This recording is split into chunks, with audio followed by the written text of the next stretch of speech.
Chapter 99. The King of Medicine let out a surprised cry as he quickly retracted his hand and said, "Don't misunderstand, I don't want to hurt you. I am a doctor and I just want to see what is wrong with your body." Tang Jing did not relax. As a doctor with a 9th stage natal stage cultivation, this was no longer an ordinary doctor. "Thank you, I am already well and do not need to be examined." Tang Jing had 9 main meridians and this old man could easily find out. Moreover, his true energy and inner strength were completely different, so he could not casually let the other party examine him. The medicine unwillingly said, "Young man, you were unconscious for a few days. This is very strange and we have to figure it out. Otherwise, what will we do if there is any future trouble?" Tang Jing firmly shook his head. "I am clear about my own body, so there is no need, thank you." The King of Medicine was unwilling as he looked towards Feng Xinyang, hoping that she would persuade him as he was too interested in Tang Jing. Feng Xinyang smiled as she knew that Tang Jing was not normal. Since he did not want others to examine him, then she could not force him and said, "Senior King of Medicine, since the little handsome brother is already well, then there is no need to examine him. This time it is all thanks to you." The King of Medicine regretfully shook his head and said, "I did not do much as he woke up on his own. But it really is strange, his body is too strange. Sure, help me get out of the hospital. Is identical to continue, I want to leave the hospital." Tang Jing did not want to be surrounded by so many people, so he said, "You just woke up, how can you be in such a hurry to leave the hospital? I am already fine, look." Tang Jing directly got off the bed. See, he sucked in a breath of cold air as he felt a piercing pain in his ribs. "Who told you to be brave? You broke 2 ribs, do you know that?" Fan Shishi's eyes were red as she held on to his arm like a wife taking care of her husband. Shi Mengqin wanted to flip out, but in the end she controlled herself. Tang Jing felt that his ribs were indeed broken, but it was not a big problem. It was not convenient for him to be in the hospital. Besides, his grandfather was still at home, so it was better to go home and recuperate. Therefore, he continued to insist on being discharged from the hospital. Fan Shishi could not persuade him, so she could only go through the discharge procedures. "Thank you all for coming to see me. I appreciate your kindness. I will thank you one by one another day." Tang Jing nodded to the others. "Little handsome, you don't have to be so polite with me. Since you're awake, then I'm relieved. Our family's ding-dang is also very worried about you. She came yesterday, and today, she also said that she wanted to come, but I drove her to school," Feng Xinyang said with a smile. At this time, he still had to show his concern for his daughter. Tang Jing felt warmth in his heart. In the past, when he was in trouble, only his grandfather cared about him. Now that so many people cared about him, he really felt good and warm. Mu Hongyan stared at him blankly. She finally mustered up her courage and said, "Can I talk to you in private?" "Okay." Tang Jing agreed. Since the other party had already recognized him, there was no way to hide this matter. The others could only leave the ward. The King of Medicine looked back 3 times as he walked, his eyes shining as he looked at Tang Jing. He was very reluctant to part with him. Tang Jing really did not understand who this old man was. In short, for this kind of expert, he was a little wary. "Senior godly doctor, I didn't expect to see you here, Mu Hongyan's expression became excited, and a little incoherent. Tang Jing waved his hand, indicating for her to calm down. He calmly said, "Perhaps this is God's will. Since you have seen my true face, then in the future don't call me senior. My name is Tang Jing, you can call me by my name." "How can that be? If you call me senior, what will others think, so it's better to call me by my name. Moreover, I hope you won't tell anyone about this." Tang Jing still wanted to keep a low profile. Mu Hongyan nodded to express her understanding.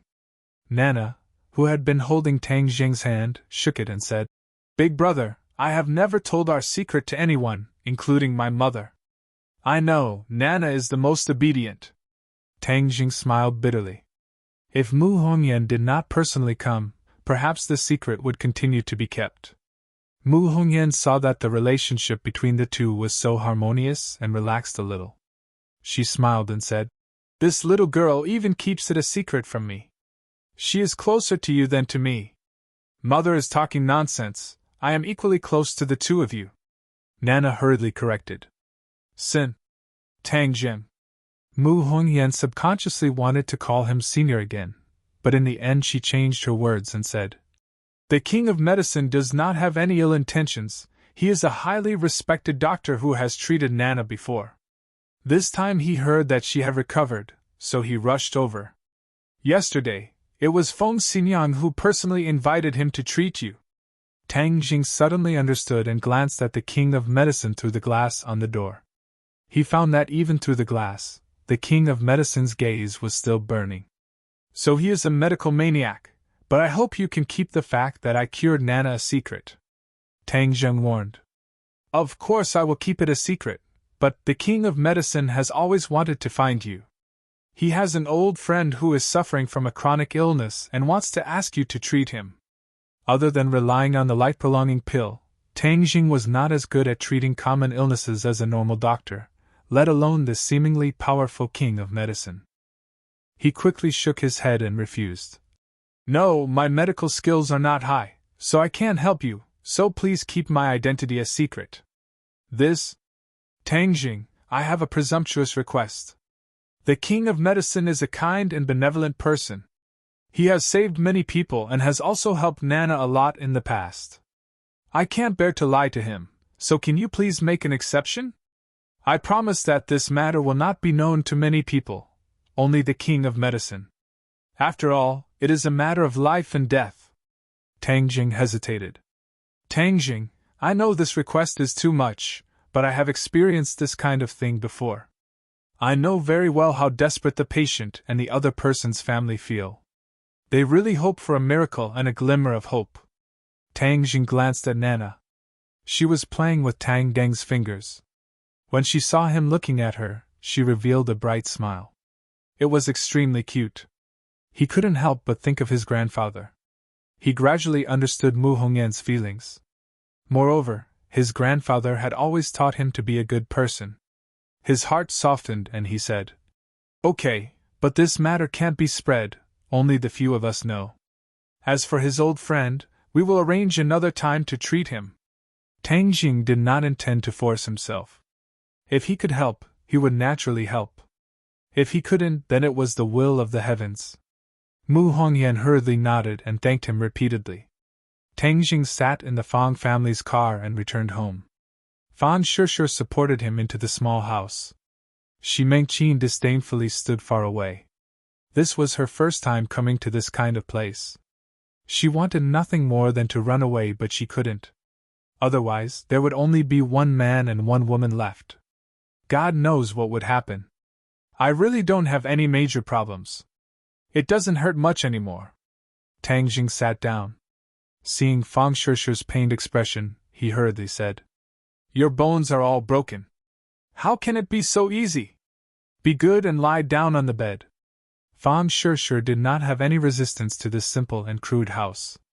She gently helped him onto the bed and even personally took off his shoes. Tang Jing was helpless. He could only lie on the bed and watch her busy figure. His heart felt warm. Sure, come over and sit for a while." He waved his hand. Fang Shishir obediently sat by his side. "Are you still angry at me?" Fang Shishir hurriedly shook her head. "No, I won't be angry at you anymore. I know you treat me well. We won't listen to other people's gossip." "Good, that's good." Tang Jing held her hand, completely satisfied. "Bo." Fang Shishir kissed him and said, "This time you really scared me to death. You should rest well. I'll go back to school first, otherwise my mom will start screaming again." "Okay, I'll rest well." Tang Jing hugged her waist and kissed her lips. She also responded fiercely, and only after a long while did she part with the desire to continue. "You're injured yet you're still not obedient. Rest well. Once you're better, you can do whatever you want. I'll listen to you." Fang Shishir finished speaking. Her face turned red all the way to her neck. Tang Jing's heart beat faster as he asked, Really? Guess for yourself. Fang Shishir charmingly smiled.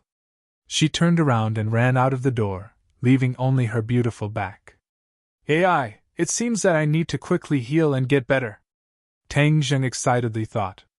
Little brat, you're finally enlightened.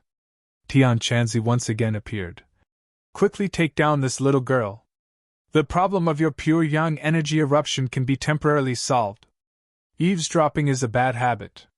That won't do. I'm already a 4th grade refining chi cultivator. I need to practice the sealing technique. When the time comes, I'll seal you so you can't see what you shouldn't see. Tang Jing said.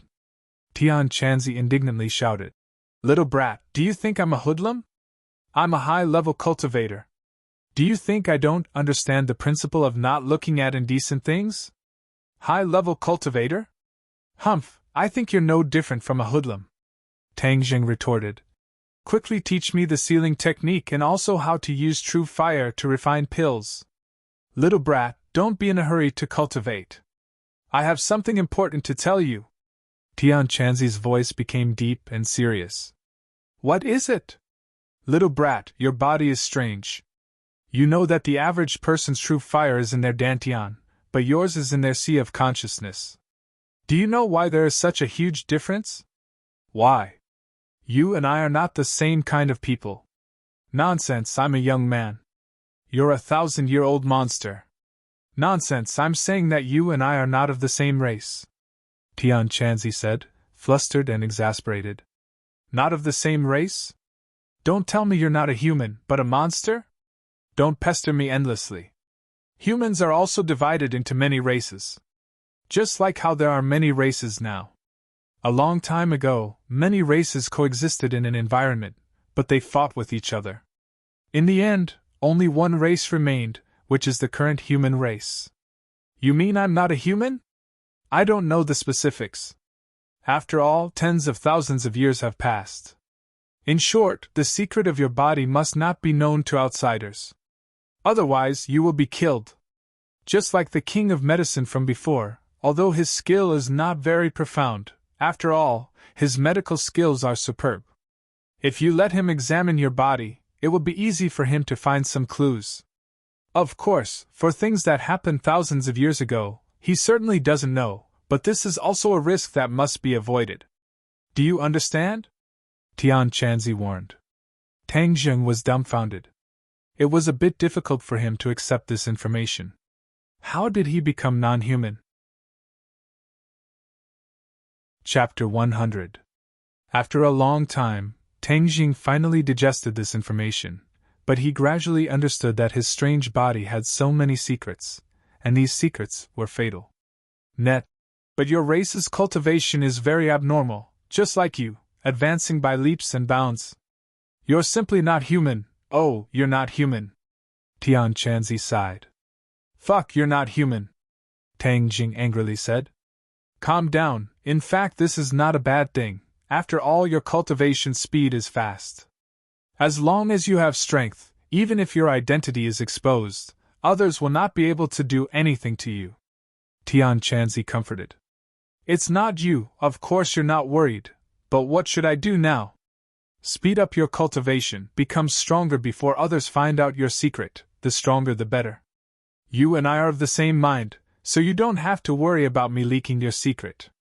This time you broke through to the 4th grade refining chi, I also obtained a lot of benefits.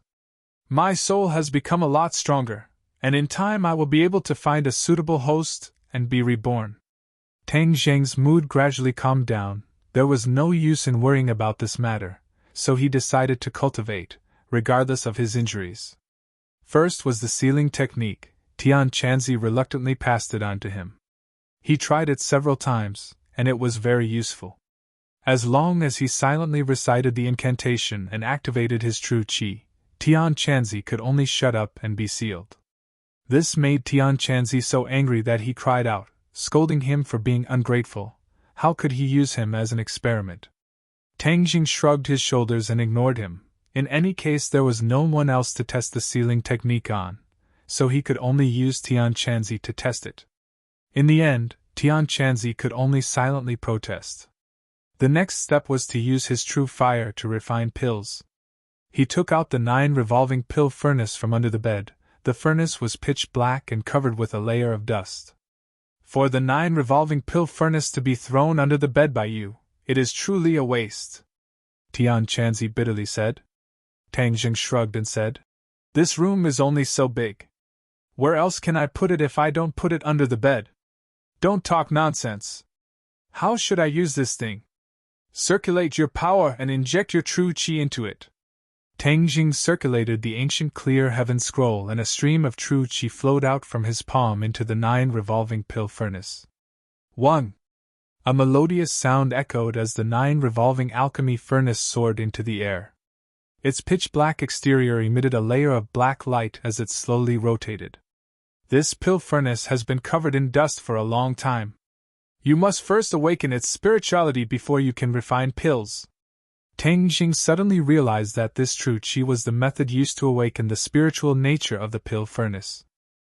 The 9 revolving pill furnace spun faster and faster until it finally turned into a black light, and a little bit of blue light seeped out from the black light. It was like a piece of black cloth wrapped around a light bulb. The light from the light bulb passed through the black cloth and grew more and more. In the end, the black light disappeared and a green light filled the entire room. The melodious buzzing sound was like the sound of ancient temple bells, making people feel relaxed and happy. Stop! Tang Jing lightly waved his hand and the 9 revolving alchemy furnace stopped rotating and steadily stopped on the ground. The blue light gradually converged as its exterior underwent a tremendous change. The originally swarthy exterior had turned into a blue color and emitted a faint ancient aura. Moreover, one could clearly see that there were many birds and beasts engraved on the exterior of the pill furnace. Most of them were creatures that Tang Jing had never heard of before, so he simply did not know what they were. This is the true appearance of the 9 revolving alchemy furnace, Tian Chanzi proudly said. Tang Jing was dumbstruck. After awakening the spiritual nature of the pill furnace, it unexpectedly underwent a heaven and earth change. If it was like this during the auction, then he definitely would not have been able to obtain it. Fortunately, the treasure furnace was covered in dust, so I was able to pick it up. He rejoiced. You should be thanking me. If it wasn't for me, then you wouldn't have this kind of dog shit luck, Tian Chanzi unceremoniously boasted. But I also have bad news to tell you. What? This 9 revolving alchemy furnace has been damaged, and its quality has dropped by a lot. It unexpectedly became a yellow-level treasure, Tian Chanzi regretfully said. Tang Jing turned pale with fright and said, What, didn't you say it was an earth-level treasure? Treasures were divided into 4 ranks: heaven, earth, profound, and yellow. In other words, the 9 revolving alchemy furnace actually dropped from second place to last place. Tian Chanzi awkwardly coughed and explained. Wasn't it covered in dust? That's why I misjudged it. Tang Jing was speechless. Little brat, don't be so unhappy. A yellow-level treasure is more suitable for you. Do you think an earth-level treasure is so easy to control? You need to have the appropriate cultivation and enough qi. You don't have enough right now, so using a yellow-level treasure to consolidate your foundation is the right way to go. Tang Jing coldly snorted. In any case, he did not understand these things, so he could only let him say whatever he wanted. However, a starving camel was still bigger than a horse. This was still a treasure after all. He fondly touched the 9 revolving alchemy furnace and felt extremely good. He finally had a treasure, his first treasure. Although this 9 revolving alchemy furnace has become a yellow-level treasure, it used to be an earth-level treasure. So in the future you can find a way to repair it and turn it back into an earth-level treasure. That's possible? Of course, treasures can be upgraded. Don't you know this? Tian Chanzi proudly said. You didn't say so, how would I know? Tang Jing retorted. Tian Chanzi acted as if he did not hear and continued. When refining pills, you will draw the fire into the furnace. The refining method is the same as when you refine the life-continuing pill. Then I will first refine the spirit pill, Tang Jing impatiently said. First get the materials. Right, what materials do you need? Tian Chanzi pulled out a long list of materials. Fortunately, they were all materials that could be bought in pharmacies. Tang Jing let out a sigh of relief. Refining pills requires a guiding herb, which is the most important ingredient. The spirit pill does not require something as precious as the heaven-fragrant flower. It only needs a 300-year-old ginseng. 300-year-old? Tang Jing was dumbstruck. Even if he did not understand the market, he knew that 300-year-old ginseng was not easy to find. It was a treasure that could only be found by chance. Tian Chanzi actually said that it was not precious and was sloppy. It's only 300-year-old. You should know that there were many thousand-year-old ginseng. What is this, country bumpkin, making a fuss about nothing? Tian Chanzi said disapprovingly. That was in ancient times. You also know that the spiritual energy is thin now. Where would you find this 300-year-old ginseng? Tang Jing was very depressed. Heaven never bars one's way. Let's find it. Moreover, don't you still have 900,000 left? Use this money to buy it. Buy my ass. 300-year-old ginseng. You want to buy it with 900,000? Dream on. Tian Chanzi laughed and said, Then that is not my problem. In any case, I have already told you the recipe. Tang Jing was worried about the ginseng. On the other hand, the king of medicine was shocked by the news he heard.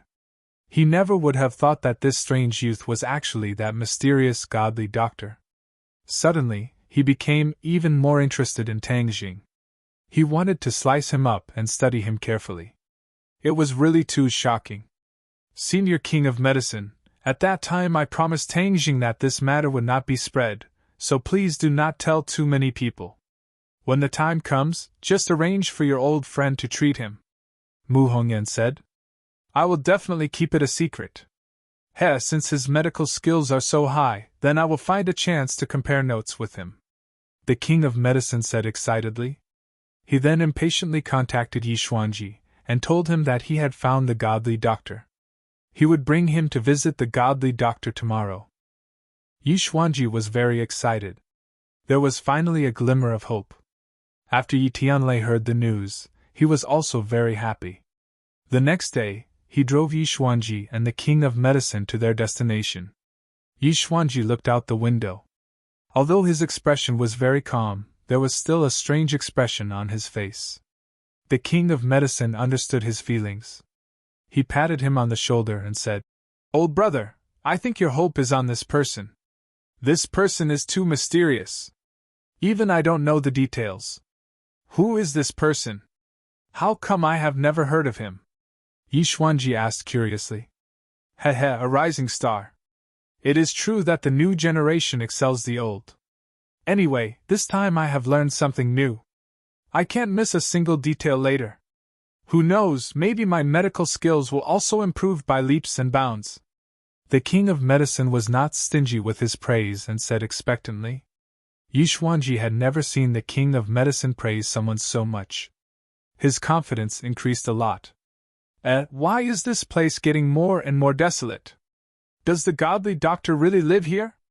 Yi Xuanji looked at the row upon row of low buildings.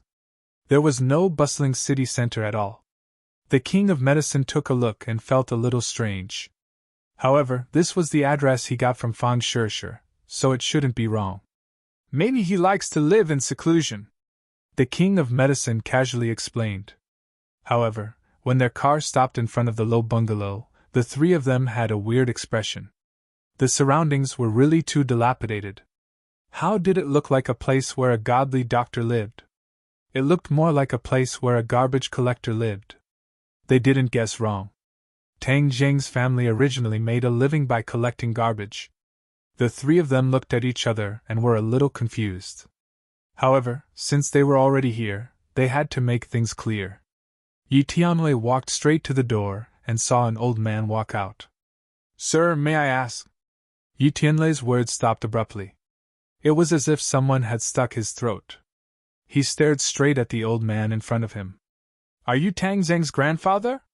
Yi Tianlei asked in disbelief. He had seen Tang Dehai before. At that time, Tang Dehai was lifeless and his vitality was almost exhausted. Moreover, he was very old. However, although the person in front of him looked very similar to Tang Dehai, his vitality was very different. Even the wrinkles on his face were not as many. Yi Tianlei even suspected that this person was Tang Dehai's younger brother. Tang Dehai looked at the three of them suspiciously and asked, "I am. Who are you looking for?"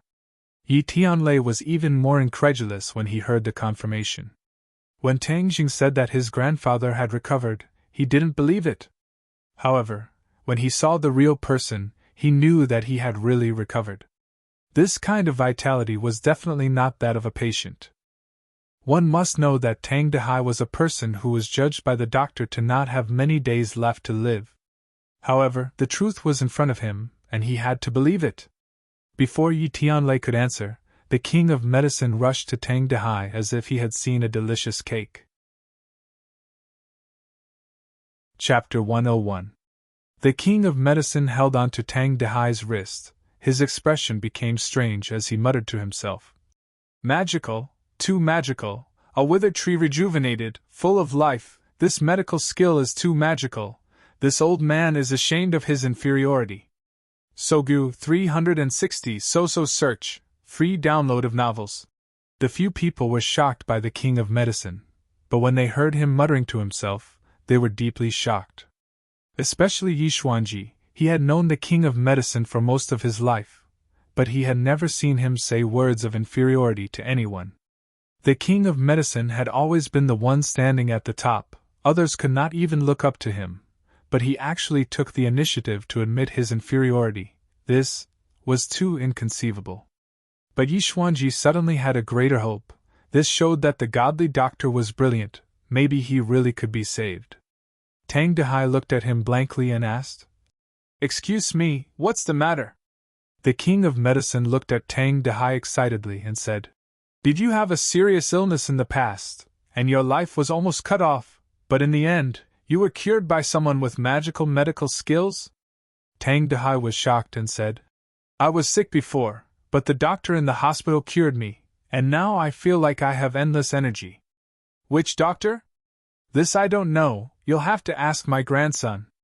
"Little Jing, quickly come out!" Tang Dehai shouted. Tang Jing had long heard the commotion outside, especially the king of medicine. He knew that he must have brought a patient here, and thought that since he had to treat his but as soon as possible, he walked out.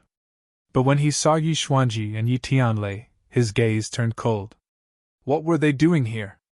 Suddenly his heart moved, remembering that Yi Tianlei wanted him to treat Yi Xuanji's illness. Could it be that the king of medicine's old friend was Yi Tianlei? He instantly figured out the details, and his face naturally became ugly.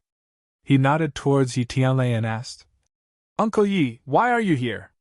Yi Tianlei smiled and said, "Senior king of medicine found a godly doctor, so I brought my father here to seek treatment." Yi Xuanji coldly looked at Tang Jing. "Why is this brat here again?" Because Tang Jing messed up the marriage he arranged for Yi Dingdang, he did not have a good impression of Tang Jing. "Oh, there's no genius doctor here. You've come to the wrong place," Tang Jing lightly said. However, the king of medicine was one step ahead of him. He walked up to Tang Jing and laughed. "If I still had doubts yesterday, I really have no doubts at all after seeing this old man today. Xuanji, my old friend, your illness will be in the hands of this miracle-working doctor." Yi Xuanji followed the king of medicine's finger, and saw that it was pointing at Tang Jing. Even though Yi Xuanji had been through countless hardships, he almost tripped at this moment. "Are you kidding me? How could the genius doctor be this brat?" Yi Tianlei was stunned for a moment, and then he suddenly realized. He believed in Tang Deng's skills. It was really like searching high and low for something, only to find it by chance. In the end, it still fell on Tang Jing's head. "Ha ha, Tang Jing, so the genius doctor senior king of medicine was talking about is you. I was wondering when another genius doctor appeared in ordinary balance. So it was you, brat. I've seen your medical skills before, so you can definitely do it." Yi Tianlei laughed. The king of medicine curiously turned his head and looked at Yi Tianlei. He asked, "You've seen his medical skills before?" Of course, he helped me open up my meridians. That's why I was able to break through the bottleneck of innate stage, Yi Tianlei explained. The king of medicine's eyes lit up. He praised. So there's such a thing. Since you know his medical skills, why didn't you ask him to treat your father earlier? This time, if it wasn't for a freak combination of factors, we really wouldn't have been able to find this genius doctor. This? Yi Tianlei's expression stiffened. He glanced at his father. Wasn't it because Yi Xuanji rejected Tang Xing? Otherwise, why would he go through so much trouble? Yi Xuanji's face was filled with embarrassment. He hadn't had this expression for many years. As a person of high status, he had always been resolute and decisive. Others had to look at his face when they did things. When had he ever been so embarrassed? He really wanted to find a hole to hide in. However, Yi Xuanji wasn't an ordinary person. He coughed and softened his tone. There's a bit of a misunderstanding. The king of medicine glanced at the few people and understood that there must be some inside story. He quickly laughed and acted as a peacemaker, saying, Since it's a misunderstanding, let's just let it go. Now that we've found the genius Dr. Tang Xing, all the problems will be solved. Tang Xing sneered and unexpectedly said, Misunderstanding? Why don't I think it's a misunderstanding? Tang Geng's cold attitude made the few people's expressions change. Especially Yi Xuanji. Being bullied by a junior like this made the veins on his forehead bulge. Of course, Tang Xing saw his reaction, but didn't take it seriously. He said to the king of medicine and Yi Tianlei, Senior king of medicine, Uncle Yi, if you don't mind, please come in and have a seat. The king of medicine had already heard some clues. It seemed that this misunderstanding wasn't small, and Tang Xing deliberately didn't invite Yi Xuanji to embarrass him. In this world, the only people who dared to embarrass Yi Xuanji, other than those old guys, had never dared to challenge Yi Xuanji's dignity. This Tang Xing was really getting more and more interesting. Yi Xuanji's face was gloomy. He was about to flip out. This was a blatant disregard and a slap in the face. Yi Tianlei looked at his father awkwardly. Tang Xing acted as if he didn't see it, and turned around to go back into the house. At this moment, Tang Dehai seemed to have lost his soul. When did his grandson become a godly doctor? How come he didn't know? Moreover, these people seemed to have an extraordinary status, and they were so respectful towards Tang Xing. He also felt a sense of pride. Seeing the awkward atmosphere, he immediately realized that there was a problem. Even though Tang Dehai picked up trash for a living, he still had the survival wisdom of a lower-class citizen. He wasn't an idiot, so he quickly invited them in. Come in and sit. The house is a bit narrow, so don't mind. Would there be anyone who would dare to mind? Seeing Tang Xing's attitude, if anyone dared to say even half a word of disdain, they would definitely be mercilessly kicked out. After all, these three people were much more cultured than Xi Mengqin. Even though this simple environment was incompatible with them, they still entered the house. Yi Xuanji also took advantage of the situation and followed in. Little Xing, quickly pour water for the guests, Tang Dehai ordered. Tang Xing wouldn't go against his grandfather's wishes and poured water for the three people. I'm really sorry, we don't have tea at home, so we can only drink water, Tang Dehai said apologetically. As a simple and honest old man, if there were guests in the house, he would naturally want to use the best things to greet them. If he didn't treat them well, he would feel especially embarrassed. This was the most simple way of thinking for a normal person. No need to go through so much trouble. Yi Tianlei drank a mouthful and awkwardly laughed. He had no idea how today's situation would develop. Yi Xuanji was like a wooden person. He didn't even touch the cup with his finger. His two eyes stared straight ahead without any expression. The king of medicine laughed and took the initiative to break the silence, saying, Yesterday I didn't have a good chat with this little friend. Today we must chat to our heart's content, Tang Xing said without batting an eyelid. Senior king of medicine, you are the titan of the medical world and I am just an insignificant high school student. I don't think we have anything in common. Haha, that's not necessarily true. My thoughts are not pedantic, and I am also very interested in learning about you young people. Moreover, we are both people who study medicine. In terms of professional knowledge, there are many things that we can discuss. The King of Medicine said disapprovingly. I'm afraid I have to disappoint you. In terms of medical knowledge, I only know a little. Compared to the average medical student, I'm much worse. I'm sorry to disappoint you, Tang Jing said honestly. He studied alchemy and not the various diseases of medical school. The King of Medicine obviously didn't believe him and thought that the other was being modest. He said, "Little friend is too modest. Just based on the fact that you cured your grandfather, Tianlei and Nana, you are already worthy of the title of godly doctor." Tang Dehai had been in a daze the entire time. When he heard that his illness was actually cured by Tang Jing, he looked at him in confusion. It was just an accident. Tang Jing didn't take the credit. The King of Medicine slowly shook his head and sighed. It's rare to have such ability at such a young age and not be arrogant and complacent. It's too rare. If I had such a successor, even if I died, I would have no regrets. Although the King of Medicine's medical skills were superb, he didn't have a successor. These years, he had been running around looking for a successor, but he couldn't find a suitable candidate. Yi Tianlei's eyelids twitched as he looked eagerly at Tang Jing. It seemed that he wanted Tang Jing to agree to be the disciple of the King of Medicine. This was an opportunity that many people who studied medicine dreamed of. But Tang Jing turned a blind eye and didn't seem to be moved at all. The King of Medicine squeezed out a lonely smile and said, "But I can see the legendary life-continuing pill before I die. This already makes me have no regrets." Tang Jing didn't change his expression. Since the other party came looking for him, he obviously knew about the life-continuing pill. So he said, "Since you know about the life-continuing pill, then just say it. This is all because of the life-continuing pill, it has nothing to do with me." Hearing that the other party directly admitted the existence of the life-continuing pill, the King of Medicine couldn't suppress his excitement and asked nervously, "Do you still have it? Can I take a look?" This was like a child seeing his favorite toy and wanted to look at it. Tang Jing hesitated for a moment, then took out a porcelain bottle from his pocket and handed it to the King of Medicine. The King of Medicine's body suddenly sat up straight. He stretched out his hands and carefully took the porcelain bottle. His face was serious and solemn, just like a religious disciple holding a holy object. The others couldn't help but be attracted by the porcelain bottle. They stared at it without blinking, especially Yi Xuanji. Even his breathing became a little chaotic.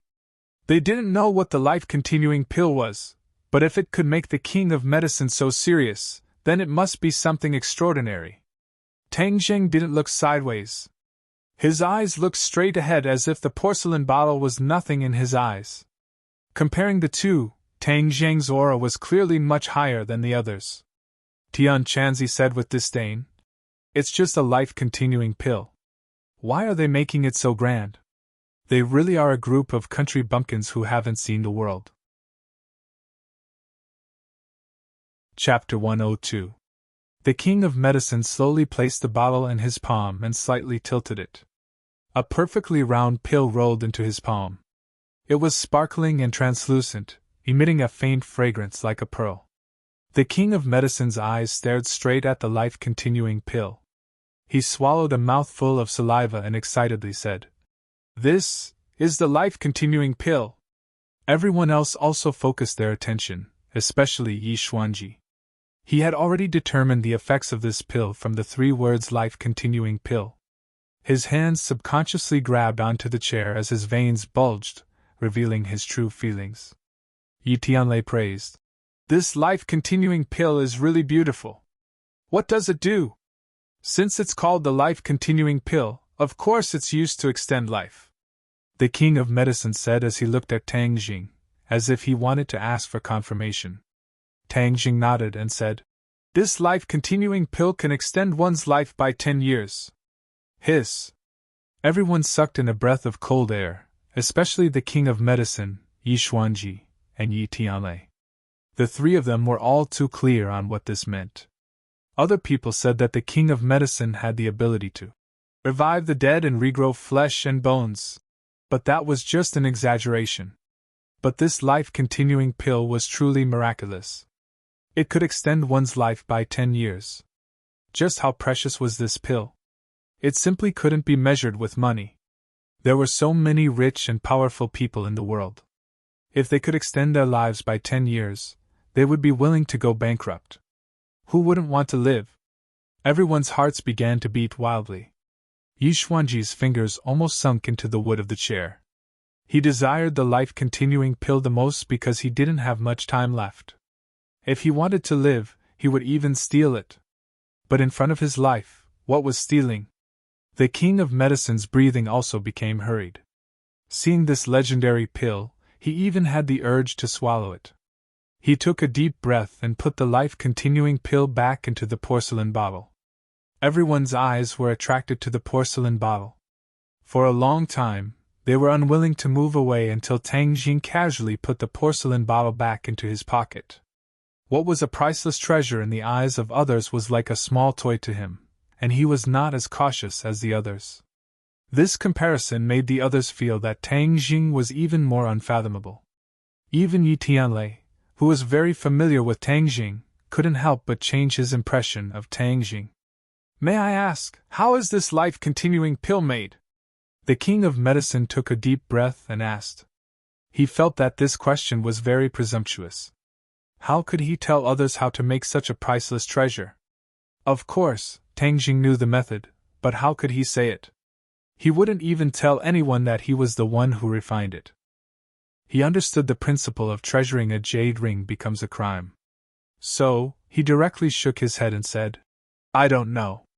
The king of medicine couldn't hide the disappointment on his face and said, "Then who gave it to you?" "Someone else." "Is it your master?" Yi Tianlei asked. He still had a deep impression of Tang Deng's mysterious master. Tang Jing laughed inwardly and nodded seriously. "Yes. Godly doctor, your master must be a godly doctor, an expert," the king of medicine exclaimed. Heaven Monk chuckled and said, "This brat still knows how to talk. He knows that my abilities are great." In his eyes, the medicine king who was over 70 years old was just a brat. "Narcissist." Tang Jing choked him. "I want to pay a visit to your master, may I?" The king of medicine was really like a religious pilgrim, respectful and reverent. How could Tang Jing make a groundless master out of nowhere? He directly shook his head. "No, my master travels the world. I don't even know where to find him." The king of medicine's face dimmed. He shook his head and sighed. "What a pity, such an expert. If I could get a few pointers from him, my medical skills would definitely improve by leaps and bounds." "Then how many life-continuing pills do you have?" Yi Xuanji finally couldn't help but ask. Right now, he only had eyes for the life-continuing pill. This was a treasure that could save his life. Tang Jing gave him a playful look and said, "There's only one." "Only one?" Yi Xuanji couldn't hide his disappointment. If there were a few more pills, it would increase his lifespan by a few decades. Then the Ye family would definitely suppress the other families and become the #1 family. At any time, Yi Xuanji would always consider the interests of his family. The king of medicine looked at Yi Xuanji and hesitantly asked, "Little friend, there is a problem with grandfather Ye's cultivation, so he needs the life-continuing pill to pass this stage. I wonder if you can give the pill to him. Of course, there is a price. You sold it to Nana for 200,000. I believe the Ye family won't sell it for less than that." Yi Xuanji was shocked. A single life-continuing pill was only sold for 200,000 gold coins. This price was a bit too low. But at this time, he didn't think too much about it. The most important thing was to obtain the life-continuing pill, so he waved his hand and boldly said, 2 million, sell the life-continuing pill to me." Actually, he could give a higher price, but the other pill was only sold for 200,000. If the price was too high, he was worried that Tang Jing would raise the price and have the opposite effect. Tang Jing gave a low laugh and said, "What a big deal, 2 million. Yi Xuanji was full of confidence. 2 million, many people wouldn't be able to earn that much in their lifetime. For a high school student, the temptation was self-evident. Moreover, Tang Zheng's family wasn't well off, so the temptation was even greater. Yi Xuanji was full of confidence, especially when he heard that Tang Jing had already sold a pill. This showed that he was obsessed with money. Everyone looked at Tang Jing attentively. On the contrary, Tang Dehai wasn't too nervous. It was as if 2 million was no different from his $200. "Give me the life-continuing pill and I'll call someone to give you the money," Yi Xuanji said. The corner of Tang Zheng's mouth raised and he suddenly laughed. Everyone looked at him with a complicated expression, waiting for his answer. "Not selling!" The laughter suddenly stopped as Tang Jing firmly said. "Not selling?" Everyone was shocked. Yi Xuanji's heartstrings trembled as he hurriedly asked, "How can you not sell? The item is mine. If I say I'm not selling, then I'm not selling," Tang Jing said without any trace of politeness. Yi Xuanji's face immediately turned purple as he gasped for breath. The matter that he was originally confident in was ruined. Yi Xuanji clenched his teeth and said, "How much do you want? I'll give it to you." For the sake of his life, he didn't take the initiative to offer a price. He wanted to see what kind of price Tang Jing would offer. "Throwing money, is it? I like money, but why should I sell it to you? This thing has a price but no supply. However much you offer, others will also give you. Then what do you want?" Yi Xuanji suppressed his anger and asked. He was already sure that Tang Jing was deliberately making things difficult for him. "Nothing. I don't want to sell it to you. It's that simple." Tang Jing didn't care about the other party's identity. Yi Xuanji had always been high and mighty. Moreover, he actually went to the school gate to block him. Tang Jing still hadn't vented his anger. Tang Jing wasn't someone who would seek revenge for the smallest grievance. He even listened to his grandfather's teachings and was a very magnanimous person. However, for someone like Yi Xuanji who had been in a high position for a long time, to look down on an ordinary person like him made him very unhappy. "If you make me unhappy, then I can also make you unhappy. It's that simple." This rejection was so direct that it made the others a little confused. Why would he reject such a large sum of money? The king of medicine looked at him in astonishment. He didn't understand why he was willing to sell to Nana but not to Yi Xuanji. Yi Tianlei looked at Tang Jing with a complicated expression. He guessed the reason and couldn't help but secretly sigh. He advised, "Tang Jing, the old man really needs the life-continuing pill. If you have any requests, we will do our best to satisfy you." Tang Jing still shook his head and said, "Uncle Yi, if you need the life-continuing pill, I can give it to you for free. However, if he wants it, I won't sell it to him no matter how much it costs." Yi Tianlei was speechless. Yi Xuanji's face was extremely gloomy as he asked, "Why?" Tang Jing glanced at him and bluntly said, "How you treated me before, you know it yourself. Moreover, why would I save someone who doesn't even care about his own granddaughter's happiness?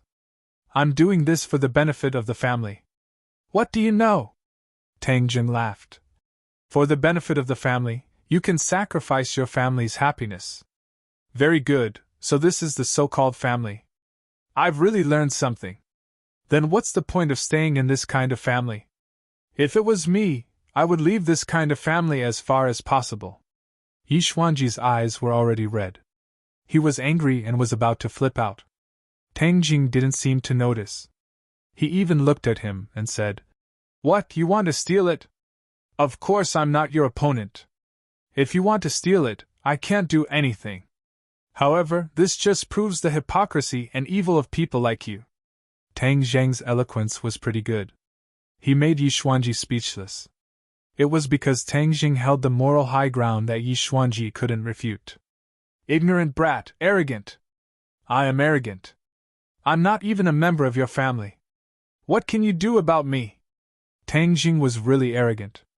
Yi Tianlei broke out in a cold sweat. He never dared to speak to his father like this. "If you don't want to steal it, then forgive me for not seeing you off." Tang Jing directly asked him to leave. Yi Xuanji looked at Tang Jing coldly. His murderous intent was exposed. He really felt like he was going to kill and steal it. However, Tang Jing still had a smile on his face and didn't move. Let's go! Suddenly, Yi Xuanji turned around and left. Yi Tianlei let out a long sigh. He nodded at Tang Jing and chased after him. The king of medicine looked at Tang Jing with a complicated expression. He didn't know what to say. After thinking for a while, he said, "If you are interested in learning from each other, I'm happy to. Moreover, your body is special. If you have any questions, you can come to me. The next time you see your master, I hope you can introduce him to me." Since Tang Jing wasn't a real genius doctor, there was no need for the king of medicine to continue the conversation. Moreover, they couldn't talk in this kind of atmosphere. However, he still couldn't forget his mysterious master. Seeing the three people leave, Tang Jing didn't regret it. However, when he saw his grandfather's complicated expression, he knew that he had too many questions. Moreover, he didn't know what his grandfather would think of his actions just now. So far, the person Tang Jing cared about the most was his grandfather. He cared about his attitude the most. Tang Dehai smiled kindly and patted Tang Jing's shoulder. He had something to say. Chapter 103. Little Jing, no matter what you do, Grandpa will support you. Moreover, Grandpa is very happy that you don't bend over backwards for money. Grandpa doesn't have much ability, but I still rely on my own hard work to earn money. I won't rely on charity to take so much money, Tang Dehai earnestly said. Even though he wasn't very educated, his simple heart was much more valuable than many nobles. Grandpa, I understand. Our family doesn't lack money, but the key is that I don't like this person. Many of his methods make me feel disgusted, Tang Jing explained. Tang Dehai nodded his head and said, Little Jing, you have your own standards. This is a good thing. Grandpa won't say anything about this matter, but a person must have a benevolent heart. If it is within our power to help, then we should still do it. I understand. I know that a lot of things have happened to you recently. If it is convenient, can you tell Grandpa? Let Grandpa know what's going on. Grandpa can't give you too much advice, but I hope that we can share some of your difficulties. Tang Jing felt his head warm. After thinking for a bit, he told himself a part of the story. He did not mention his entanglements with the underworld. He only said that he had a fortuitous encounter, learned martial arts, and was able to refine pills. So the life-continuing pill was refined by you. Tang Dehai's face brimmed with pride. Yes, refining this pill isn't complicated. The key is that the ingredients are too hard to find. Did you give me one? Tang Dehai wasn't stupid. Connecting this to his own changes, he came to this conclusion. Tang Jing did not deny it. So it was like that. I was wondering why my body suddenly became better. Grandpa, sorry I hid this from you.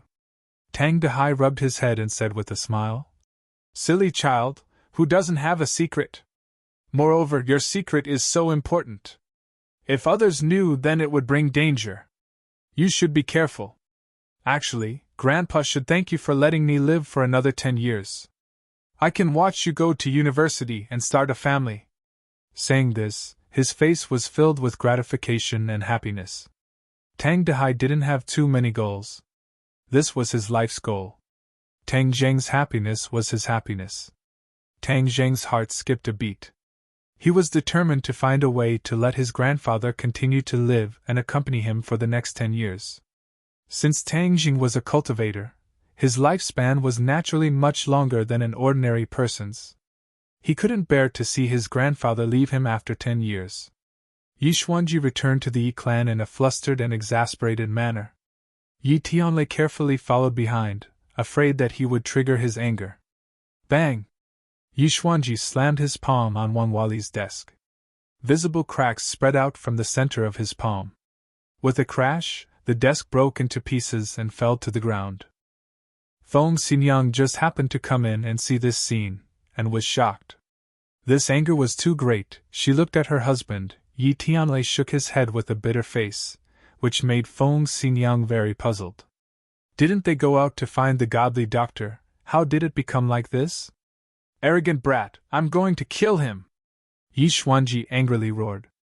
A whirlwind rose from the bottom of his feet, and the sawdust on the ground flew up, forming a strong killing intent.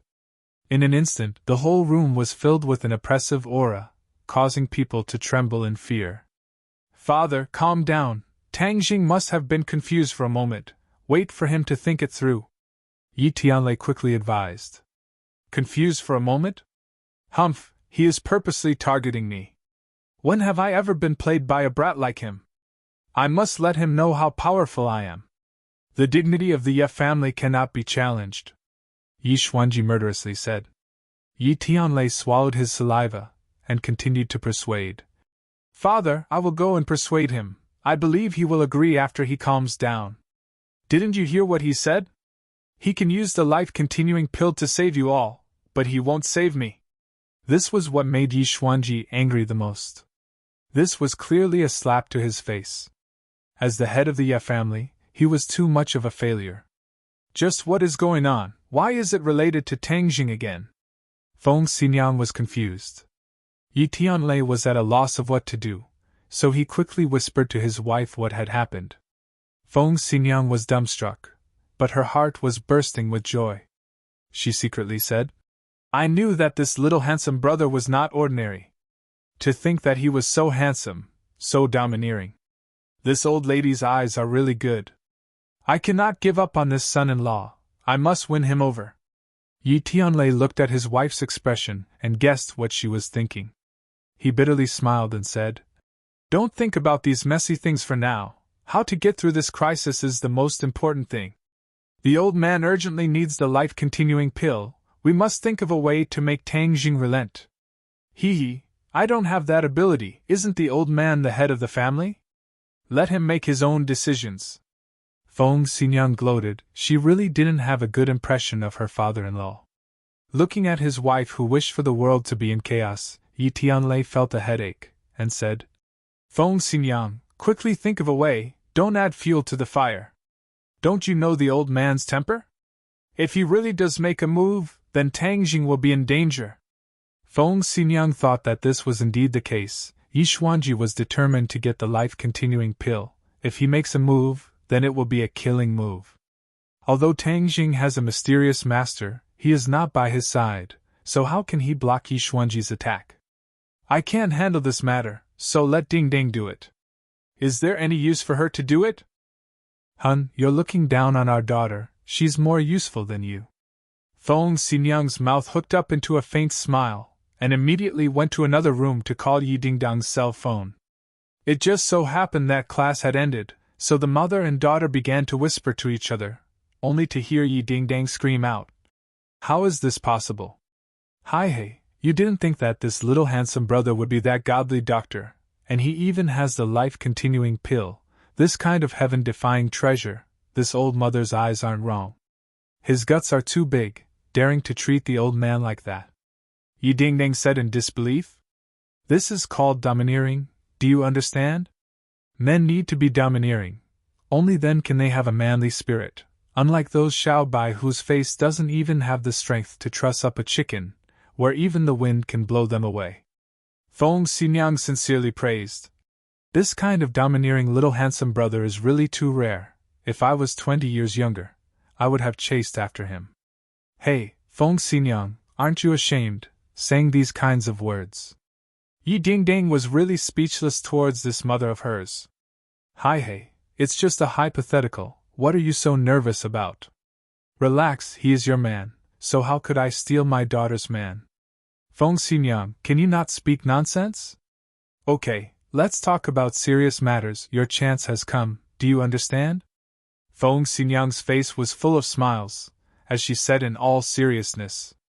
Yi Dingdang was a little confused. What chance? Didn't you want to completely break off the marriage with Song Yu? I don't have a marriage with him, that was arranged by the old man himself. I won't acknowledge it. Yi Dingdang firmly said. But you have to get past the old man. Only by making him relent, this is the fastest and best way to solve this problem.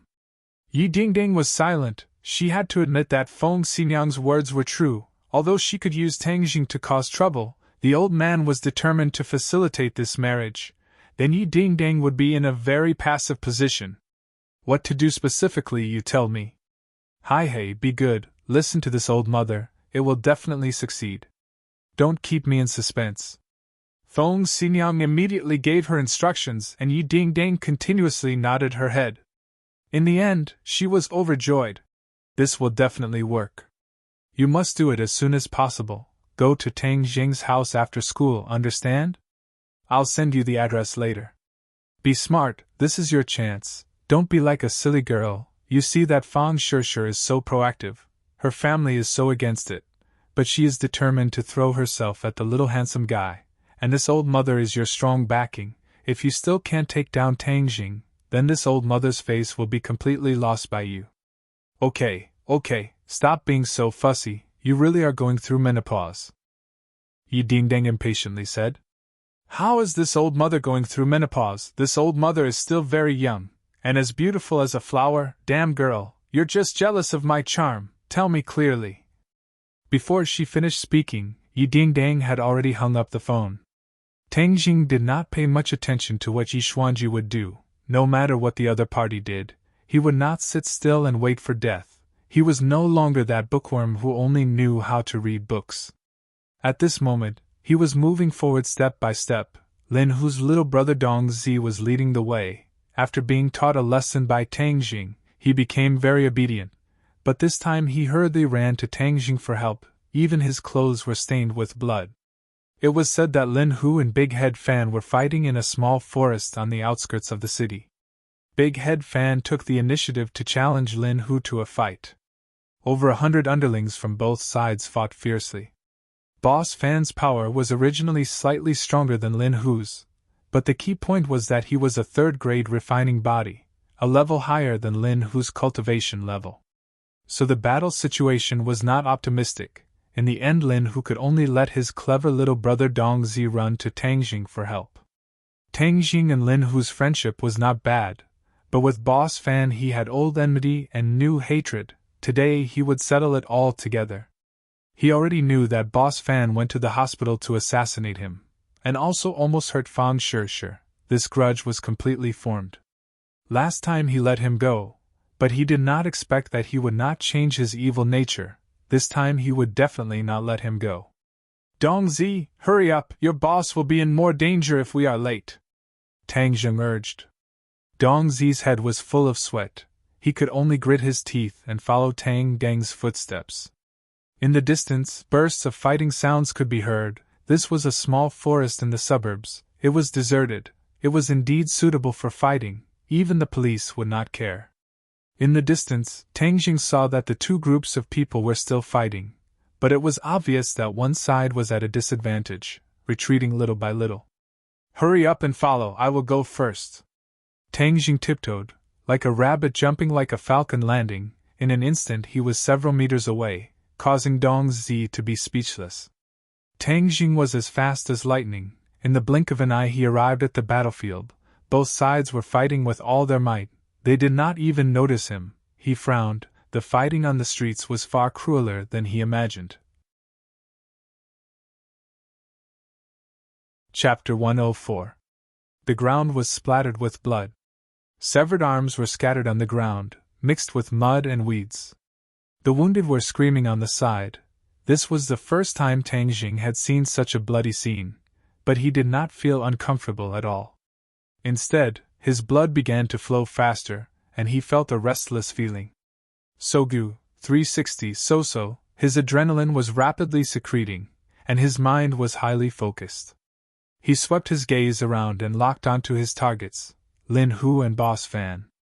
At this moment, both of them were holding machetes in their hands, and the blades were stained with blood. Both of them had wounds on their bodies, but Lin Hu's injuries were clearly more serious. He was limping, and although he was doing his best to resist, he was already showing signs of decline. Boss Fan came down from above, and his machete fiercely chopped down. Lin Hu took advantage of the situation to lower his body, and wanted to dodge, but Boss Fan laughed sinisterly. The momentum of his machete suddenly changed, and in a flash, he chopped towards Lin Hu's back. Lin Hu wanted to block with his machete, but it was already too late. Blood splattered everywhere, and Boss Fan's machete cut open a large wound on Lin Hu's back, causing his muscles to bulge. Lin Hu groaned in pain, but he did not sit still and wait for death. He took advantage of the situation to jump, and narrowly avoided the opponent's attack. Looking at this dangerous scene, the little brother beside him couldn't help at all. He could only let out a roar of unwillingness. Not greater than Tang Jing moved. His feet flashed, and he rushed past one of the men. But when the man saw someone suddenly appear, he did not even think and chopped down with his machete. Tang Jing did not even look, and casually waved his hand. With a kacha sound, the man's wrist was broken, and the machete fell to the ground. The other man saw this, and with a wave of his machete, he chopped the man to the ground. These two groups of people had different armbands on their arms to distinguish them. The black armbands were Boss Fan's people, the blue armbands were Lin Hu's people, and the one who wanted to chop Tang Jing up was Boss Fan's little brother. In front of Tang Jing, another two lackeys who were fighting each other blocked his path. He locked onto the lackey with the black armband and gave him a flying kick. With a crack, the lackey's shin broke, causing him to lose his balance and fall to the ground in an instant. Then, he was slashed to the ground again by his opponent, crying like a ghost and howling like a wolf. Tang Jing had knocked down 7 of Big Head Fan's lackeys in just a dozen meters. Many people had already noticed this Jin Yao Jin who had appeared out of nowhere. Many people wanted to chase after him, but they couldn't. In the blink of an eye, he arrived at the center of the battlefield. Lin Hu dodged the saber in a sorry state. His body was wounded again, and blood splattered everywhere. However, Lin Hu was still the boss. He clenched his teeth and did not give up. If he gave up, he would lose. If he lost, it would mean that all his hard work over the past few decades would be for naught. Lin Hu, you're about to die, yet you still don't want to surrender? Hee, you must be counting on that brat Tang Jing to save you. Let me tell you, young Master Huang has already killed him, so you can stop daydreaming. Boss Fan had a feeling of exultation. After leaving Huang Xiang's villa that night, he was certain that Tang Jing would die without a doubt. Therefore, he didn't ask for confirmation. Instead, he gathered his lackeys and impatiently sent a letter of challenge to Lin Hu. The two groups of people pulled each other to the outskirts of the city and fought to the death. Whoever left standing would be the victor. This was the law of the underworld.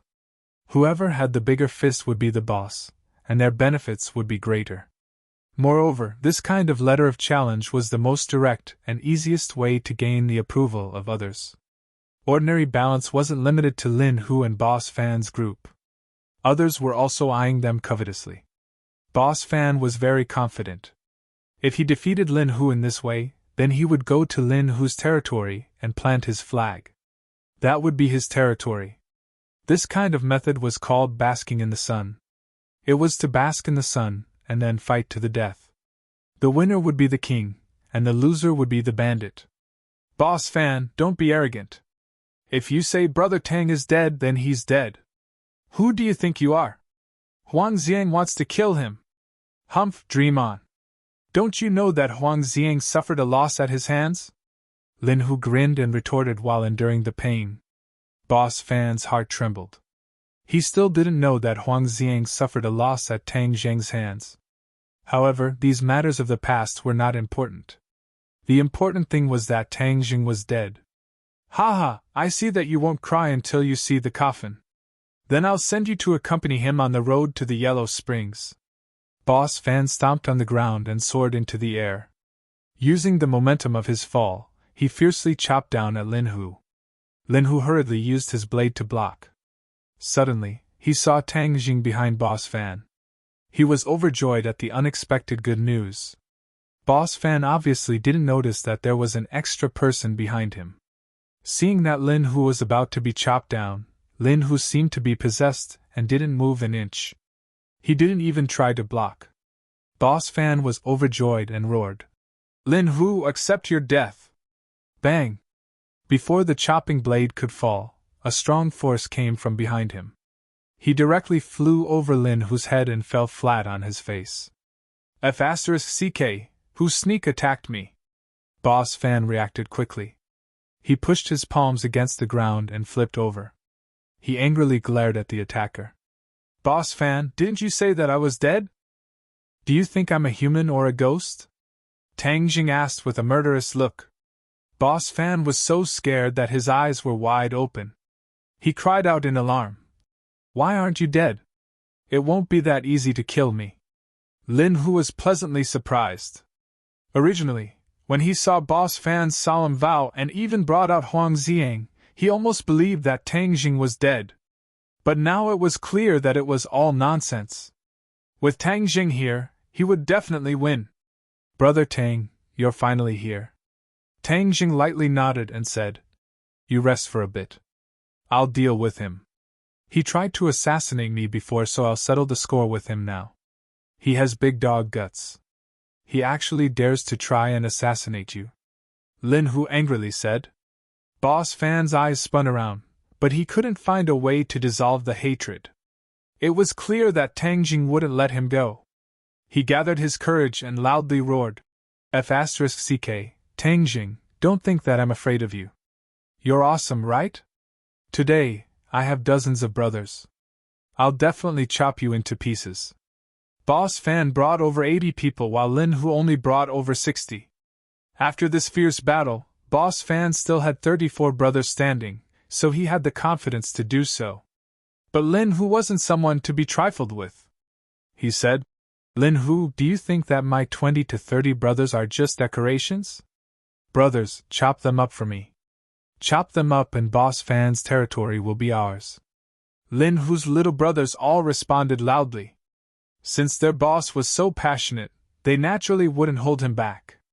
Tang Jing looked at Boss Fan with ridicule and said, Is this what you meant by chop me into pieces? I don't think so. Boss Fan subconsciously took a step back and said, Tang Jing, don't be complacent. Young Master Huang is nearby. Young Master Huang has already mastered his godly technique. If you dare to act rashly, then you're dead. Then call him out. If you can't call him out, then I can only deal with you. Tang Jing coldly laughed. Boss Fan panicked. Huang Xiang wasn't even here. He was just deliberately mystifying things. But he still braced himself and said, Is young Master Huang someone you can see just because you want to? If you obediently surrender, then young Master Huang may let you live. Haha, you only know how to blabber. As a boss, you're too weak. Tang Jing stretched out his hand and directly attacked. After 2 days of recuperation, he unceasingly circulated his energy to heal his injuries. His broken ribs were almost completely healed, so it didn't affect his fighting ability. This time, he didn't use Transcendent Flying Immortal. Firstly, dealing with Boss Fan didn't require such exquisite martial arts. Secondly, last time he used it in front of Qin Lao. It attracted the attention of the other party, who even left ordinary balance overnight. This gave him a new understanding of Transcendent Flying Immortal. This sword technique was too powerful. If it fell into the eyes of others, it might not be a good thing. So he temporarily used the Heaven Gathering Hand. In any case, he was very familiar with the Heaven Gathering Hand. When he used it, the sky was filled with hand shadows. In the blink of an eye, he attacked in front of Boss Fan. Boss Fan raised his blade and chopped down. His blade technique wasn't bad. It was very methodical. Moreover, it was powerful and heavy. Its power was definitely not small. Tang Jing didn't dodge. He raised one hand and blocked the other's wrist, making it impossible for the blade to come down. His other hand quickly slapped towards Boss Fan's chest. Boss Fan was shocked and hurriedly retreated. He slashed his blade in front of his chest, wanting to block Tang Jing's hand. However, with a flash of his hand, Tang Jing's hand went past his blade and slapped his chest with both palms. Pooh! Boss Fan spat out a mouthful of blood. His chest instantly caved in. He attacked with his back in an attempt to dissipate some of the force. However, Tang Jing's attack was too powerful. Even if he managed to dissipate some of the force, it still wasn't easy. Tang Jing easily dodged the blood. With a single step, he was beside Boss Fan. Boss Fan slashed his blade to the side, but found that the blade hit empty air. Tang Zhang's palm had silently struck below his ribs. Pun! This strike was very heavy. Boss Fan was directly sent flying and fiercely fell to the ground. Even his blade was knocked out of his hand. Tang Jing was like a shadow as he stood beside Boss Fan and coldly said, "Now you know the consequences of offending me." Boss Fan was scared to death. He never thought that Tang Zhang's martial arts would have reached such a high level. He was like a completely different person compared to when they were in the arena. If he were to let those boxers exchange blows with him, they wouldn't be able to last more than a few moves. "Tang Jing, please let me go. I will never be your enemy again." Boss Fan was scared. He hurriedly begged for mercy.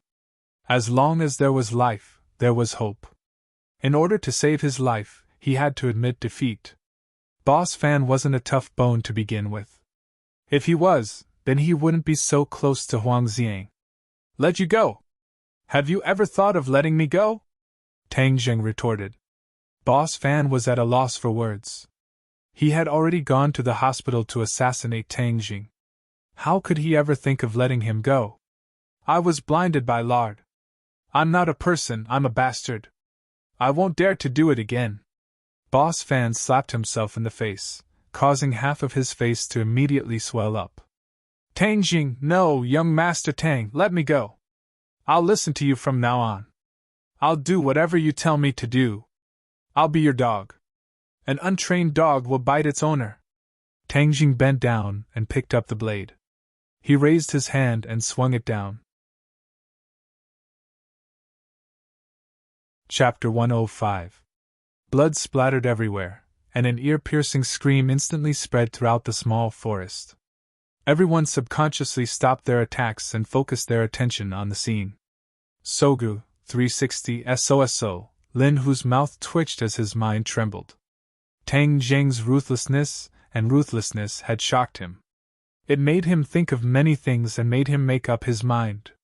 If it was said that he had previously placed himself on the same level as Tang Jing, then after this battle, he had completely lowered himself and was filled with admiration and reverence. This high school student that he had almost made a feud with was not someone he could fight against. His blood began to boil as he was filled with anticipation. He had such achievements at such a young age, just how far could he go in the future? However, when he saw Boss Fan wailing on the ground, he did not have a trace of pity. Sooner or later, he would have to pay for what he did. If you were not strong enough, then you would be killed by others. He walked over and saw that Boss Fan's wrists and ankles were dripping with blood. The tendons in his hands and ankles had been cut. Lin Hu's heart was moved. When Tang Jing raised his knife, he thought that Tang Jing wanted to kill Boss Fan. If Tang Jing had really killed someone, then Lin Hu would have risked his life to settle this matter. However, he did not kill anyone. This Tang Jing was a meticulous person. If he killed someone in front of so many people, then it would not have a good effect. Moreover, he would have put himself in danger. This was an extremely disadvantageous matter. However, Tang Jing only cut Boss Fan's tendons and directly crippled him. This was in accordance with the rules of the underworld and also completely eliminated this threat. It was indeed the most suitable method. "Clean this up." Tang Jing threw away the knife and calmly said. There was no longer any trace of his ruthless killing intent. However, the scene from before had been deeply imprinted in everyone's minds. Yes, Boss Fan has been arrogant for half his life. From now on, he will beg for a living. Lin Hu's attitude became even more respectful. He called out to two of his subordinates and carried Boss Fan away. Big Head Fan only cared about howling in pain. He didn't even dare to look at Tang Jing. Tang Jing looked around and swept his gaze over everyone. Everyone who met his gaze subconsciously lowered their heads, not daring to look him in the eye. Tang Jing's eyes were actually very calm, just like an ordinary high school student's. However, those who were looked at by him felt a burning sensation. A sense of pressure spontaneously rose from the bottom of their hearts. This was what it meant to be imposing. Imperceptibly, Tang Jing had developed this kind of aura over time. Once it erupted, it was like the sun, making others unable to look at it directly. When Big Head Fan's underlings saw that their boss had been crippled, They all dropped their weapons and didn't dare to fight anymore. Without a doubt, Tang Jing had single-handedly turned the tide of the battle. This was not a battle on the battlefield. This kind of street fight had a strong sense of heroism. Often, a suppressive expert could decide the outcome of a battle. Tang Jing was very satisfied. He felt refreshed and said, "Brother Hu, I'm leaving. Young Master Tang, please wait a moment. We have won this battle. I will first send my underlings to Big Head Fan's territory to plant the flag. Can I invite you to my place to sit for a while?" Lin Hu respectfully invited. Moreover, he changed the way he addressed Tang Jing. He no longer called him Brother Tang, but Young Master Tang. Tang Jing nodded in agreement. "Young Master Tang, please don't call me Brother Hu in the future. It's too much for me. Just call me Huzi." Lin Hu took the initiative to show weakness. Tang Jing hesitated for a moment. However, he understood the other's intentions and agreed. Lin Hu quickly arranged for his underlings to plant the flag and clean up the mess. Meanwhile, he and Tang Jing sat in a car in the distance. Under everyone's gazes, they gradually drove away. Huazi drove. From time to time, he would look at his boss and Tang Jing from the rearview mirror. When he had just arrived, he saw Tang Jing's hand swing down and directly end the battle. One could imagine the shock in his heart. Thinking back to the time when he dared to be disrespectful to Tang Dehai, he simply ate a leopard's guts. He couldn't help but admire his boss's eyesight. "Young Master Tang, boss, we're here!" Huazi stopped the car in front of Xingshi Bar and respectfully reported. Lin Hu was the first to get off the car. Then, he went around to Tang Jing's side and took the initiative to open the car door. He slightly bowed. "Young Master Tang, please!" Tang Jing got off the car. He didn't feel uncomfortable at all. When other people faced this kind of situation, they would feel a little uneasy. However, Tang Jing's calmness seemed to be innate. In the past, it was just hidden. Now, it gradually broke out. Xingshi Bar. It was still the office on the second floor. This time, the one sitting at the head of the table was not Lin Hu but Tang Jing. Tang Jing glanced around. He still remembered that this was the office where he first met Lin Hu. Moreover, they had a big fight. With the passage of time, the conflict between the two has been completely resolved.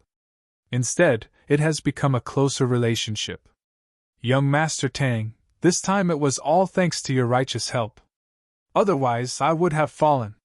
I, Lin Hu, will remember this kindness in my heart."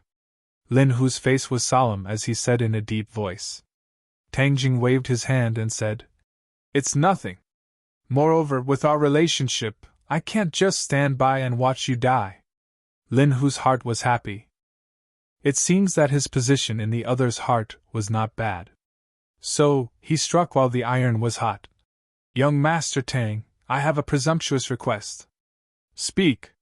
"You've also seen my property, so I want to transfer it to you," Lin Hu calmly said, without a trace of reluctance. Even Dong Zi, who was standing at the side, couldn't help but feel his eyelids jump. He was incomparably surprised. Tang Jing looked at Lin Hu with astonishment. Although he did not know how many businesses Lin Hu had, he was certain that it was worth tens of millions. But he actually wanted to transfer it to Tang Jing. This courage made Tang Jing have a whole new level of respect for him. In this world, there were many people who were greedy for power and wealth. Those who dared to hand over their benefits to others were few and far between. However, Tang Jing did not show too much of a reaction. He lightly said, "I don't have the money to accept your business. No, I'm giving it to young Master Tang. I don't need a single cent," Lin Hu resolutely said as if he did not feel any heartache. Tang Jing deeply looked at Lin Hu as if he wanted to re-examine him. "Why? Today, my life was saved by young Master Tang. If you didn't act, I would have lost without a doubt. This business would also have been snatched away by Boss Fan. And?" Lin Hu slightly hesitated and said, "My ability is not enough to support such a large business. Only you, young Master Tang, have this ability. Be a bit more specific." Tang Jing was a bit interested. "In ordinary balance, other than me and Boss Fan, there are two other bosses. One is Hoodlum and the other is Fire Phoenix. These two are not ordinary people. Especially Hoodlum. In the past, he was Boss Huang's head horse. Later on, he came out to do things on his own. In reality, he was acting on behalf of Boss Huang. This person is very good at fighting. Tang Zheng nodded. He did not think that ordinary balance would have such a complicated relationship. Who is Boss Huang? Actually, young Master Tang and Boss Huang have already formed a grudge. He is Huang Xiang's father. His name is Huang Biao and his nickname is Huang Si. He is an unfathomable expert. Don't look at how ordinary balance has so many forces. If he stood up and shouted, everyone would have no choice but to listen to him. Tang Jing shivered. It seems that he and the Huang family were fated to be involved. However, he did not have a good impression of the Huang family. According to Boss Fan, Huang Xiang had tried to assassinate him before. Although he did not know why the other party did not succeed, it was not important. What was important was that both sides were in a life and death situation. The King of Medicine did not mention the battle that night. In the King of Medicine's mind, finding out the condition of Tang Zheng's body was the most important thing. Everything else was just a small episode not worth mentioning. Oh, so you will also listen to him? Tang Jing asked with interest. Lin Hu firmly shook his head. From today onwards, I will only listen to young Master Tang. Tang Jing thoughtfully nodded his head. No matter what Lin Hu's final plan was, at least his attitude was sincere. Moreover, he originally wanted to deal with Huang Xiang and this would also trigger Huang Xi's nerves. Thus, agreeing to Lin Hu's request was not impossible. Moreover, Lin Hu was not a burden and could be a great help to him. Huang Xi was a deeply rooted local snake. If he wanted to overthrow him, it would not be as simple as killing his way to his door. In addition, his cultivation was definitely not as good as Huang Xi's. Rashly killing his way to his door would be like throwing an egg at a rock. Tell me about this Hoodlum, Tang Jing thoughtfully said. Hoodlum represents the interests of the Huang family and controls the most prosperous area in ordinary balanced city. Moreover, this person is vicious and merciless. He dares to fight and fight. Back when he was Huang Xi's horse, he was already famous for his bravery and loyalty to Huang Xi. Otherwise, he would not have been chosen by Huang Xi to be his spokesperson. Hoodlum has some business acumen and the businesses under him are doing very well. He also has guts and dares to touch prostitution, gambling and drugs. With Huang Xi's protection, these few years he has been developing rapidly. If not for the fact that the northern part of the city is an old district, and there is not much profit to be made, I'm afraid he would have already made a move on me. This Hoodlum was not simple. However, to dare touch prostitution, gambling and drugs, he really had guts. This was especially true for drugs. This was the country's most severe crackdown on drugs and of course it was also the most profitable. Tang Jing did not know much about the underworld. Since he would not be able to avoid it in the future, he might as well understand it. He then asked, Then what is the situation of your businesses? I don't have many businesses. I only have baths and bars. However, I don't have as many resources as Hoodlum. Therefore I only sell a bit of alcohol and raise a few girls. I also collect protection fees to earn money. I can't compare to Hoodlum. How come you don't touch drugs and gambling?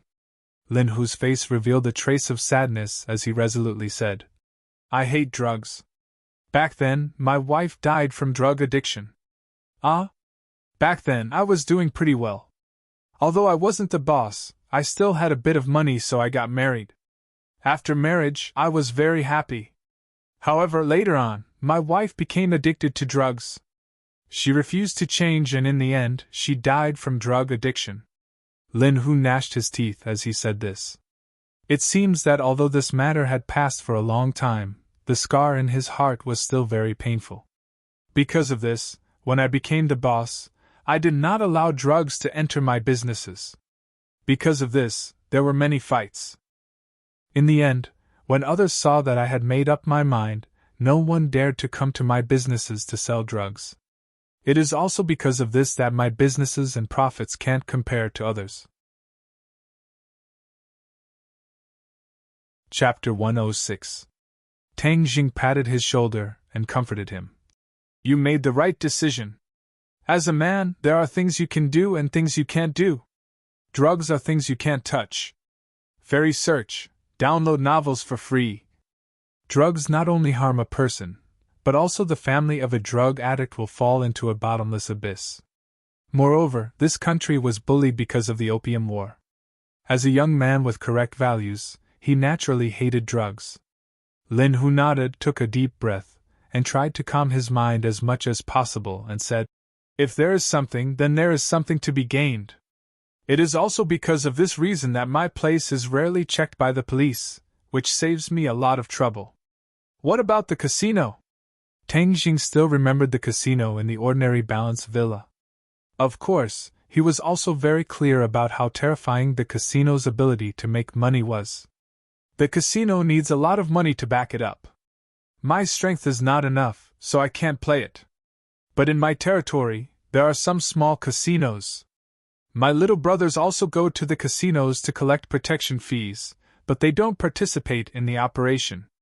Tang Jing had a general understanding of Lin Hu's strength and said, What's the situation with that fire phoenix? This woman is not simple. She is in her 30s. When she was in her teens, she came out as a delinquent girl. She dared to fight and later married her own boss. But this boss did not live long and was hacked to death. Fire Phoenix took over his position. Originally, I thought that she would not be able to protect me. The others were all eyeing her territory covetously, but in the end, she miraculously survived. These years, she has also stabilized. Her strength is even a bit stronger than mine. Oh, why do I feel that among these bosses, you are the most miserable? Tang Jing laughed involuntarily. Lin Hu wasn't embarrassed at all and directly nodded his head in acknowledgement. That is indeed the case. The northern part of the city is an old part of the city, so there is very little profit to be had. Moreover, I have put so many shackles on myself, so this little brother really hasn't enjoyed much with me. Boss, we are all willing to follow you. It is not just for the money. Dongzi stood up and said with righteous indignation. Lin Hu smiled and gestured for Dongzi to sit down, saying, I understand your thoughts, so I am very grateful to you. Now you understand why I was interested in the profits from the junkyard. Tang Jing expressed his understanding and said, Since we have already formed a grudge with Huang Si, then we have to weaken his strength as much as possible.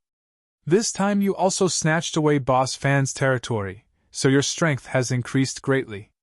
This will also attract their attention, so our current target is Hoodlum. He is Huang Si's hand, so we have to cut off his hand. Lin Hu excitedly nodded his head.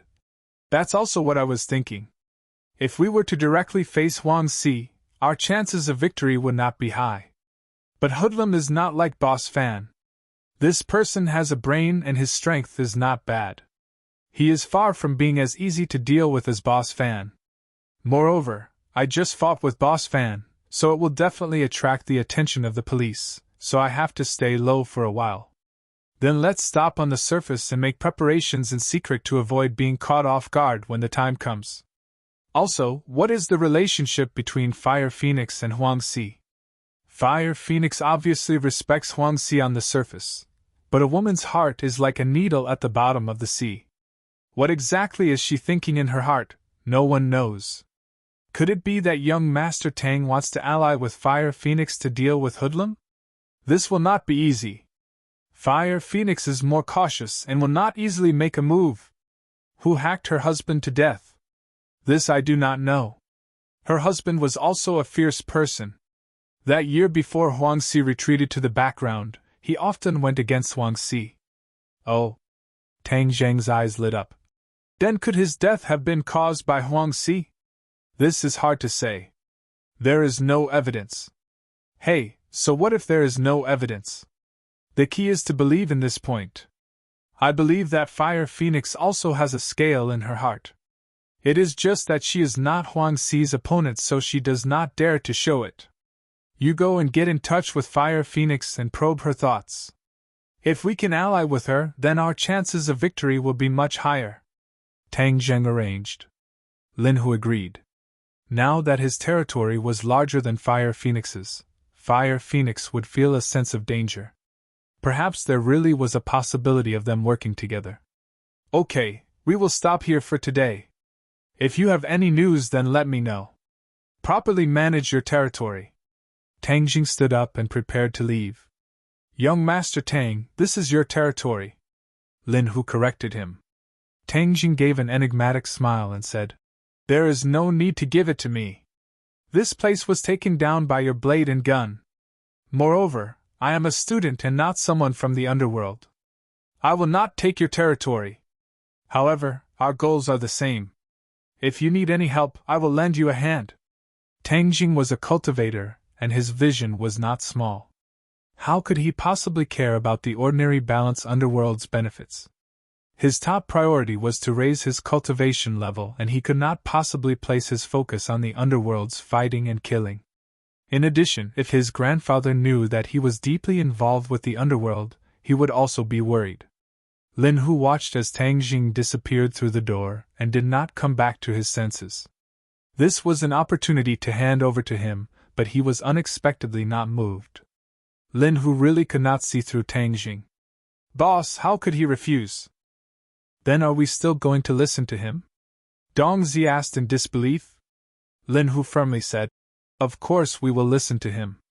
Although he does not want it, I will still help him guard this property. He is equivalent to our boss behind the scenes. At any time, as long as he gives the order, I will hand it over to him. Lin Hu knew that Tang Jing's vision was no longer limited to this city. Although he did not know the other specific thoughts, following him may allow him to see scenery that he did not even dare to imagine before. When Tang Jing returned home, the sky had already darkened. From afar, he could see two slender figures standing in front of the door. Compared to the small house, they formed a completely different scenery. Passers-by all turned to look at them. These two people were truly too beautiful, like two pearls. Quickly walking over, the two people had already come to greet him. Fan Shishir was like a dancing butterfly as she flew towards Tang Jing. Tang Jing held her in his arms, feeling the breathtaking softness. He patted her back and asked, Why did you two come? I came to see you. Why did you run out? You should be at home recuperating. Fan Shishir said with concern. I am already fine, so I went out for a walk to get some fresh air. Tang Jing moved his muscles to show off. Injured muscles and bones take 100 days to recover. This is a big matter and cannot be taken lightly. But if your body is better, you won't have to miss this week's monthly exam. Monthly exam? Tang Jing was shocked. He immediately remembered that Lu Qingmei wanted him to get first place in the monthly exam. This was not in line with his original plan. He was originally prepared to compromise, but this time he had a way to muddle through. Using his injury as an excuse to not go to class for a few days, he could muddle through. Sure, tell Teacher Lu tomorrow that I am still recuperating and will not be able to participate in the monthly exam. No problem. Wait until the high school exam to show your strength. At that time, you will definitely amaze everyone and surprise everyone. Fan Shishir agreed. Hey, can the two of you not be so lovey-dovey? Yi Dingding finally couldn't help but speak up. She was specifically asked by Feng Xinyang to come find Tang Jing. She didn't expect that after many twists and turns, she would find Fan Shishir standing in front of his door. Yi Dingding didn't leave. If she left, wouldn't that mean that she was afraid of Fan Shishir? So she simply waited at the door. The two were like door gods, occasionally looking at each other but not speaking. Do you need something from me? Tang Jing let go of Fan Shishir. Fan Shishir still held his hand and walked towards Yi Dingdang. Of course there's something. Yi Dingdang hatefully stared at the two's tightly held hands and said with a complicated expression. What is it? Let's talk alone. Then I'll go in first. Fan Shishir obediently opened the door and entered the room. Yi Dingdang looked at him and said, First, I want to thank you for giving me the Jade Women's Heart Sutra. It is very suitable for me. Moreover, this cultivation technique is very precious. I don't know how to thank you. I already said that I don't need your thanks. I just wanted to help. Tang Jing shrugged and generously said. Yidingdong's eyes flashed with a bright light. Tang Jing at this moment was very charming. Anyone who easily gave a priceless treasure to another without asking for anything in return would have a charm that would make others submit. Yidingdang collected her thoughts and continued to say, I already know about the life-continuing pill. Tang Jing didn't find it strange and nodded, indicating for her to continue. I didn't think that you wouldn't agree to save him. You also saw how he treated me. Do you think I need to save him? Tang Jing asked back. Yidingdang squeezed out a smile and said, You really are bold. When I heard Feng Xinyang talk about this matter, I also felt that it was inconceivable. But I really admire your style. You flatter me. I don't have any big principles, but I still have some small principles. Do you know that the old man is very angry? In these past years, no one has ever dared to treat him like this. People always have to experience their first time. Seeing his serious appearance, Yidingdang couldn't help but laugh. I really admire you. You didn't come today just to express your admiration, right? Tang Jing calmly asked. Don't you know that you are already in danger? Yidingdang decided not to talk about her own matters and prepared to test Tang Dang's reaction. I have never been safe. But I still have a bit of ability to protect myself, so I won't die for now. But this time is different from before. The old man is a 9th grade natal stage cultivator. This is already very frightening. You are not his opponent. Tang Jing faintly smiled and said, It seems like he really wants to kill and steal. All right, then I will wait for him. Are you stupid, or are you really not afraid of death? Yidingdang rolled her eyes at him. Everyone is afraid of death, so how can I not be afraid of death? But since he wants to kill, I can't just sit and wait for death. Hey, you really are daring. But since you gave me the Jade Women's Heart Sutra, I will give you a clear path to resolve this crisis. Oh, so kind? Of course I am kind. I have always been kind. Don't you know? Yidingdang somewhat playfully said. Then I am all ears. Chapter 107. Tang Jing originally thought that Yidingdang would have some kind of brilliant plan, but after hearing her words, his expression became strange and he couldn't help but interrupt her. Is your plan for yourself or for me? Yidingdang raised her head, revealing her snow-white neck. Her body under the school uniform was especially tall, making Tang Jing involuntarily think of the time when they shared the same bed. Sogu, 360, So search JDXS to download novels for free. Yidingdang clearly didn't notice Tang Dang's bad intentions and righteously said, Of course I'm doing this for you. How could it be for myself? Saying this, her eyes flashed, but she felt a bit guilty and silently cursed. Feng Xinyang, all of this was your plan, but you want me to carry it out. Shouldn't you be the one saying it as the mother, humph? Tang Jing shook his head and retorted. I don't think so, you're clearly the one benefiting more.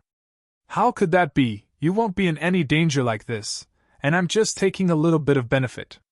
Yidingdang used her fingernails to point out, as if she wanted to remind herself that the benefits were insignificant. You're just taking things from your left pocket to your right pocket. It's your Ye family that's taking advantage. Tang Jing disagreed. Yidingdang's expression changed and said in a deep voice, Don't speak nonsense. I'm greater than or equal to, surnamed Yi. I'm from the ordinary Balance Ye family, not the Beijing Ye family. Seeing her firm expression, he could understand her feelings. His expression also became serious as he said, You want me to give the life-continuing pill to Yi Xuanji so that he can cancel your marriage with Song Yu. No matter how you look at it, I feel like you have more benefits. This was Feng Xinyang's plan. Not only could it save Tang Dang's life, but it could also resolve Yidingdang's crisis, killing 2 birds with 1 stone. This way you won't be in any danger, isn't that great? Yidingdang guiltily lowered her head. Just agree, this is good for both of us. Moreover, do you have the heart to see me marry Song Yu? Why wouldn't I have the heart? Song Yu is elegant, rich, and powerful. He's the prince that many girls dream of. Tang Jing didn't take the bait. In any case, he is not my type. Moreover, I have already announced to the outside world that you are my fiancé, so you should be responsible for me, your fiancé, to the end. Yi Dingdang hardened her heart and loudly said, Sure, lower your voice, I said this to help you, but everyone knows it's fake. Tang Jing looked into the room, not knowing if Fang Shishir heard. Anyways, the whole school already knows that you're my fiancé. If you don't agree, I'll continue to say this and make you a heartless man that everyone despises, Chin Shimmy. Yi Dingdong's eyes flashed with a trace of craftiness as she resolutely said. Originally, Feng Xinyang wanted her to act gentle, but Yi Dingdang clearly didn't follow the script and returned to her original nature, directly threatening him. Tang Jing was speechless. Why was this Yi Dingdang pestering him endlessly? Of course he was not afraid of being scolded behind his back, as it was just a false rumor, but he was worried that Fang Shishir would be troubled. To be honest, he really didn't want to bother with Yi Xuanji, since his life and death had nothing to do with him. Brat, don't you want a 300-year-old ginseng to refine a spirit-gathering pill? Yi Xuanji definitely has a way to get it, so add this condition to it. This girl is right, you're not Yi Xuanji's opponent right now, so there's no need to make such a strong enemy. Moreover, you can deepen your relationship with this girl, which will be more beneficial for you to take her down in the future. You can't just give this girl to Song Yu. Tian Chanzi once again joined in. Ginseng. Tang Jing's eyes lit up. That's right, I have no way to find this ingredient, but Yi Xuanji definitely has a way. Your top priority is to refine a spirit-gathering pill to increase your cultivation. Something like the life-continuing pill, other people treat it as a priceless treasure, but it doesn't have much use for you. Why don't you use it to exchange for something useful to you? Moreover, if others know that you don't have it, they won't have any ideas about you. This is killing two birds with one stone. Tian Chanzi analyzed. He had to admit that sometimes Tang Jing's perspective was still lacking, and the experienced and astute Tian Chanzi just happened to make up for this. Seeing Tang Jing hesitate, Yi Dingding was also very nervous. If Tang Jing didn't agree, then she would be in trouble, so she anxiously asked, Do you agree or not? Okay, I agree, but I have a condition. What condition? Yi Dingding was overjoyed, but her heart became nervous. He wouldn't ask for something excessive, right? If he did, what would I do? I need a 300-year-old ginseng, tell him to prepare it. 300-year-old ginseng. Yi Dingding breathed a sigh of relief, but she couldn't help but feel a little disappointed. What do you need that for? You don't have to worry about that, just go back and tell him to decide for himself. Okay, I'll keep it in mind. You can't go back on your words. Yi Dingding believed that the old man would agree. After all, this was related to his life, but she was most afraid that Tang Jing would go back on his words. A gentleman's word cannot be taken back. Tang Jing's answer was resolute and decisive. Yi Dingdang curled her lips and criticized in her heart. He didn't know how to be modest at all, and still called himself a gentleman. If there's nothing else, I'll go in. What, can't wait to see your lover? Yi Dingding teased, but there was a hint of jealousy in her voice. Yes, so forgive me for not seeing you out. Tang Jing went in, leaving Yi Dingding stomping her feet and muttering. Humph, I don't want to stand here. Are you done? Fang Shishir saw him come in and quickly went to welcome him. I want to cook for you. How do I do this? She awkwardly and anxiously pointed at the rice cooker. Sorry, I've never cooked before, so I don't know how to do it. Am I stupid? Fang Shishir lowered her head in embarrassment. Tang Zheng's head warmed as he said, You're so smart, how can you be stupid? It's just that you haven't come into contact with it before. This kind of rich young miss was willing to cook for him. If he said that he wasn't moved, then he would be lying.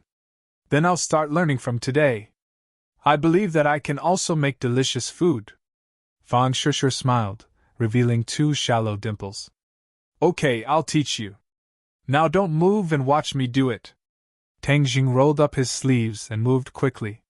He washed the rice, washed the pot, and then used the rice cooker to cook the rice. Then he began to wash and cut the vegetables. There was a series of Ding ding ding. Sounds. The crisp sound of the kitchen knife cutting on the chopping board was like a piece of music, very rhythmic and charming. Let me try. Fang Shishir was eager to try. Be careful, this knife is very sharp. Fang Shishir held the knife and cut the vegetables like he did, but she didn't have the ease he had. The ingredients she cut were all big and small. It's always like this for the first time. Just do it more often, Tang Zheng encouraged. Fang Shishir nodded and gritted her teeth. Suddenly, the kitchen knife slipped, and she cried out in pain. Her finger was cut, and blood flowed out. She immediately frowned in pain. Tang Zheng hurriedly grabbed her hand and looked at it. Her finger had been cut open. He put her finger into his mouth with heartache, wanting to suck the blood away. This was a subconscious action because he used to do this. But Fang Shishir was stunned to see her finger in Tang Geng's mouth. She immediately blushed, but she didn't stop him. Her heart was warm. Put a band-aid on it. Does it still hurt? Tang Jing asked softly. Fang Shishir gently shook her head, looked at him with shining eyes, and whispered, It doesn't hurt. It doesn't hurt? You were screaming just now. It hurt just now, but it doesn't hurt now. Fang Shishir showed a charming smile. How can it be so fast, silly girl? Tang Jing put on the band-aid. Seeing that she was still looking at him, he touched his face and asked, Is there a flower on my face? Fang Shishir didn't answer him, but expressed her feelings with practical actions. She hugged his neck, raised her head and kissed his lips. Since the beauty took the initiative to throw herself into his arms, Tang Jing naturally would not reject her. He tightly embraced her slender waist and passionately kissed her. The two people's rapid breathing caused the temperature in the room to rise. Tang Jing's hands began to move. His hands went all the way down her back and wrapped around her perky buttocks. Although Fang Shishir's body was still raw, it showed a little maturity. That amazing elasticity was particularly attractive. Tang Jing lovingly hugged her as the two tightly stuck together. Fang Shishir seemed as if she was about to melt as she softly fell into his embrace. Go inside, Fang Shishir said, almost moaning. Tang Jing directly carried her up and walked to his room. Fang Shishir's hands hooked around his neck and looked at him lovingly. Tang Jing gently placed her on the bed and leaned over to kiss her, entangling them together. His hands were not idle. Little by little, they moved up from her legs to her buttocks and slowly reached her chest. Through her clothes, he could still feel the warm and soft fullness. Fang Shishir's body stiffened and trembled with excitement. But she didn't stop Tang Geng's attack. She let his hands hold her peaks through her clothes. Fang Shishir's breathing became more rapid. Her eyes were like autumn water and her face was like peach blossoms. She was faintly anticipating and also a little afraid. But she still gathered her courage and gave him an encouraging look. Tang Zheng's hands moved more vigorously. Even through her clothes, Fang Shishir felt her body heat up. It was as if she was going to burn up. She couldn't help but moan. Her hands also hugged Tang Zheng's body and stroked it. Tang Jing was even more excited. He felt that his blood was boiling. He was no longer satisfied with this little achievement. He began to conquer her. Unknowingly, his hands had already moved under her clothes. Her skin was white and delicate, like mutton fat jade. When his fingers touched it, her body trembled slightly. His big hands quickly moved up and touched her underwear. Then, he quickly moved in. The underwear wrapped his hands tightly, but it made the contact between his hands and her skin even more intimate. Tang Jing's hands were stuffed. They were soft and delicate, making his heart burn more and more. Even his eyes were about to spit fire. Chapter 108.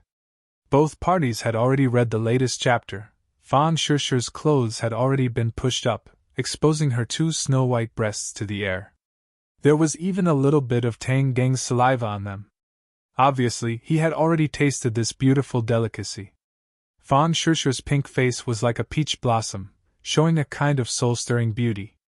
Both parties were ready to take the next step when a soft sound came from outside the door. It was the sound of the rice cooker, indicating that the rice was ready.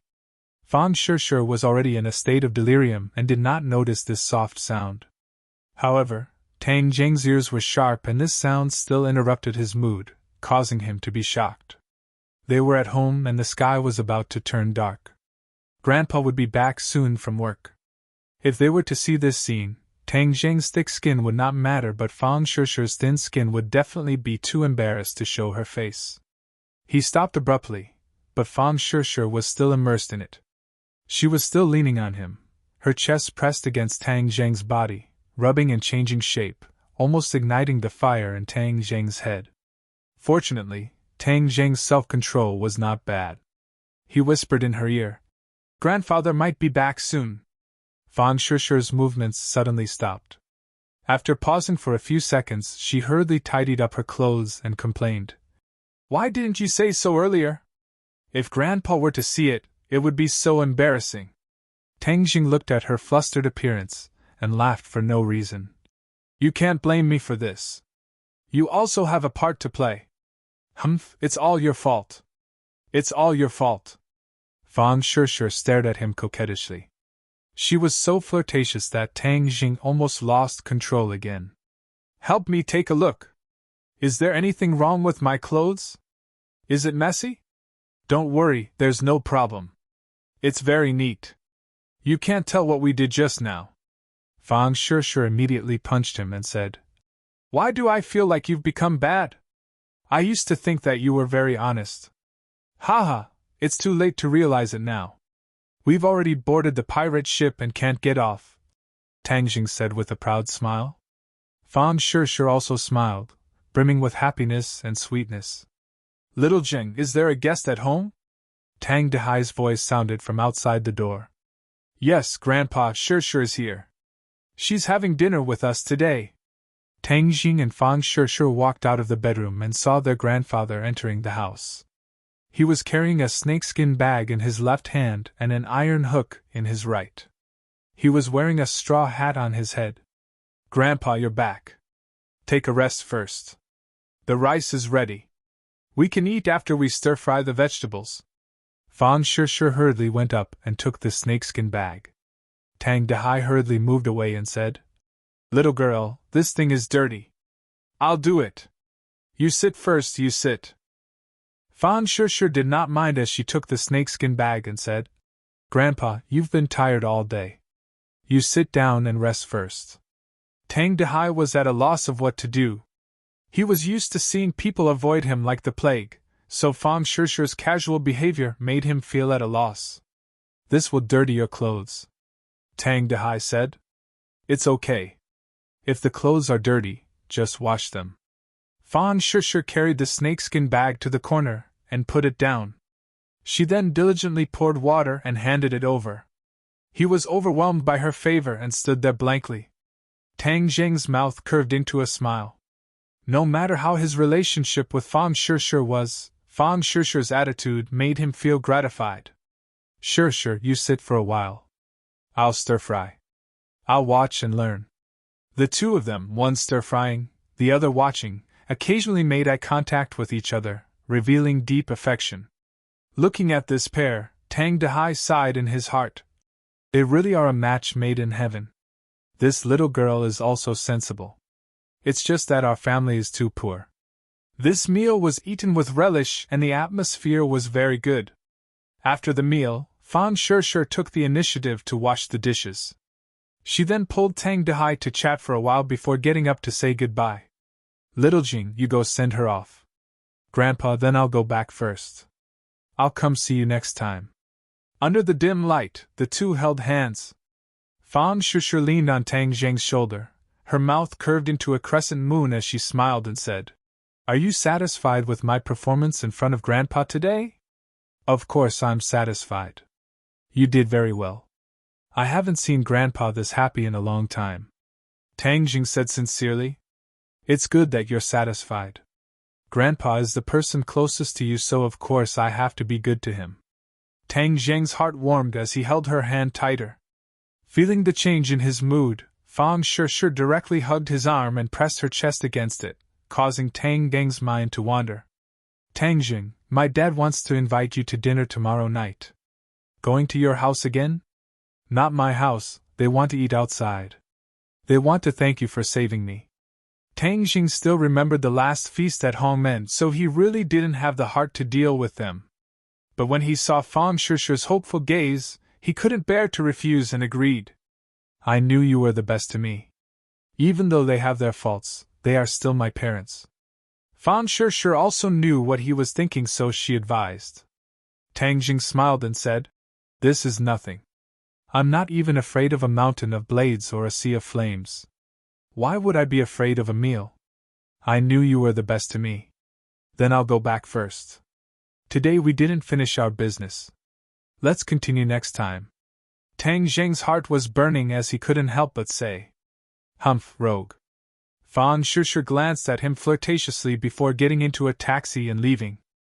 Brat, you used the sealing technique on me again. You're pissing me off. Tian Chanzi's voice suddenly sounded again. Did you succeed this time? Your skills didn't change, so you definitely didn't succeed. You brat, you really disappoint me. You didn't even seize such a heaven-sent opportunity. You're pissing me off.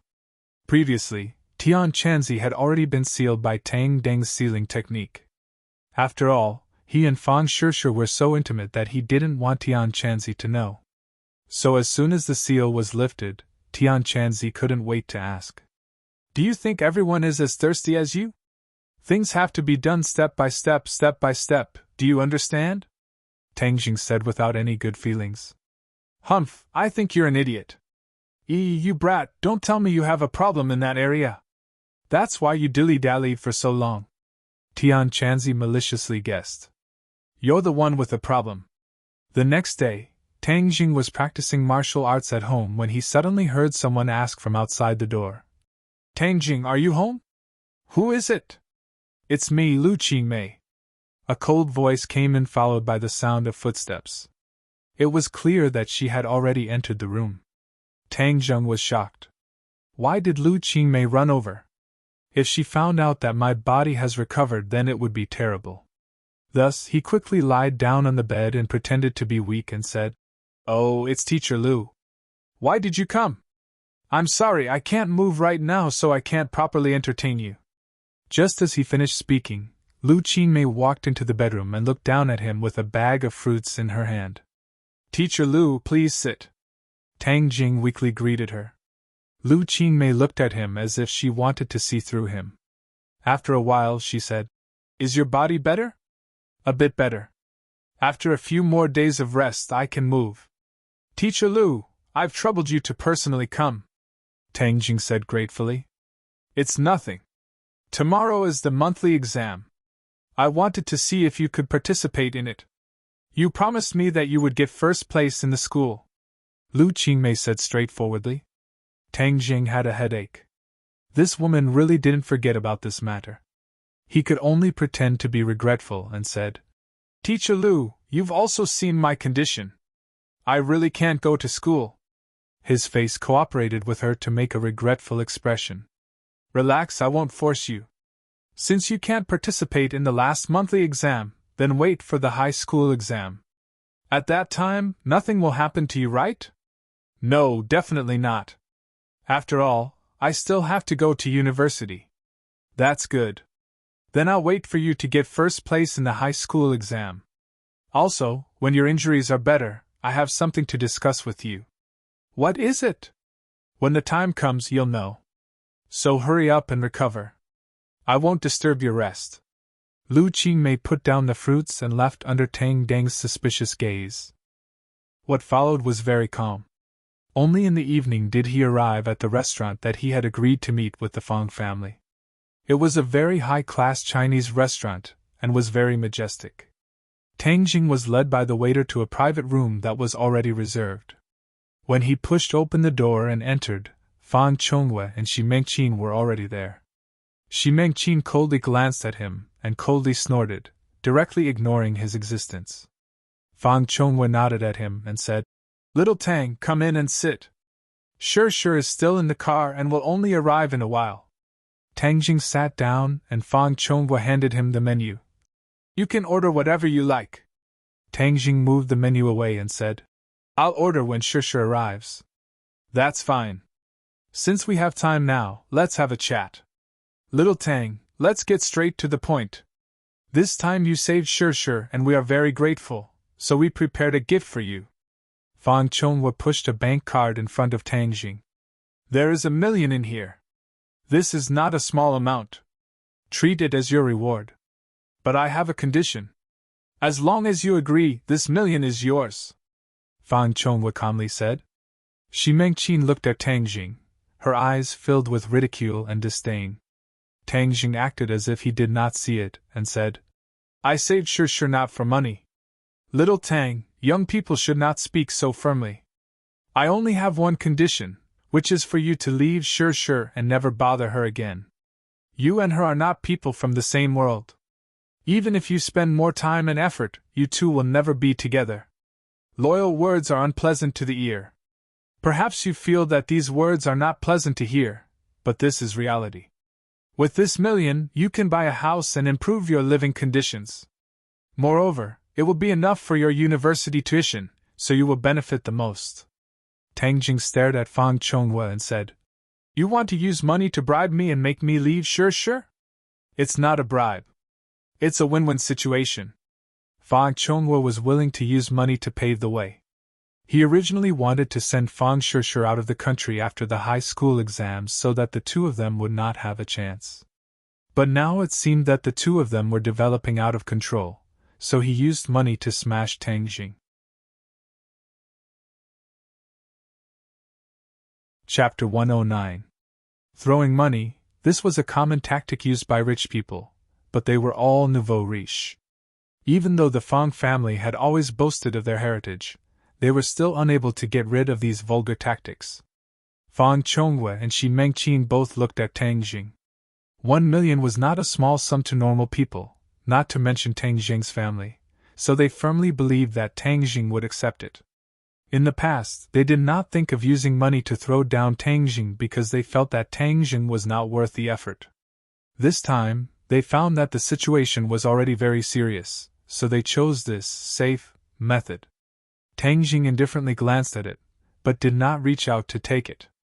Instead, he put his hand into his pocket and took out an envelope and said, This is the medical fees that you pay for me. I'm returning it to you. Fang Chonghua and Shi Mengqin looked at each other, unable to hide their surprise. What was going on? They were throwing money at him, so why was he giving them money instead? Fang Chonghua's face gradually became serious.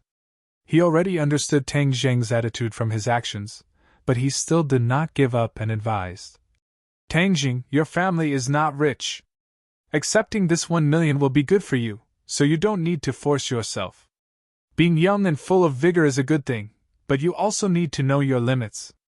Today, I specially invited you here to let you and Shusha have one last meal and then go your separate ways.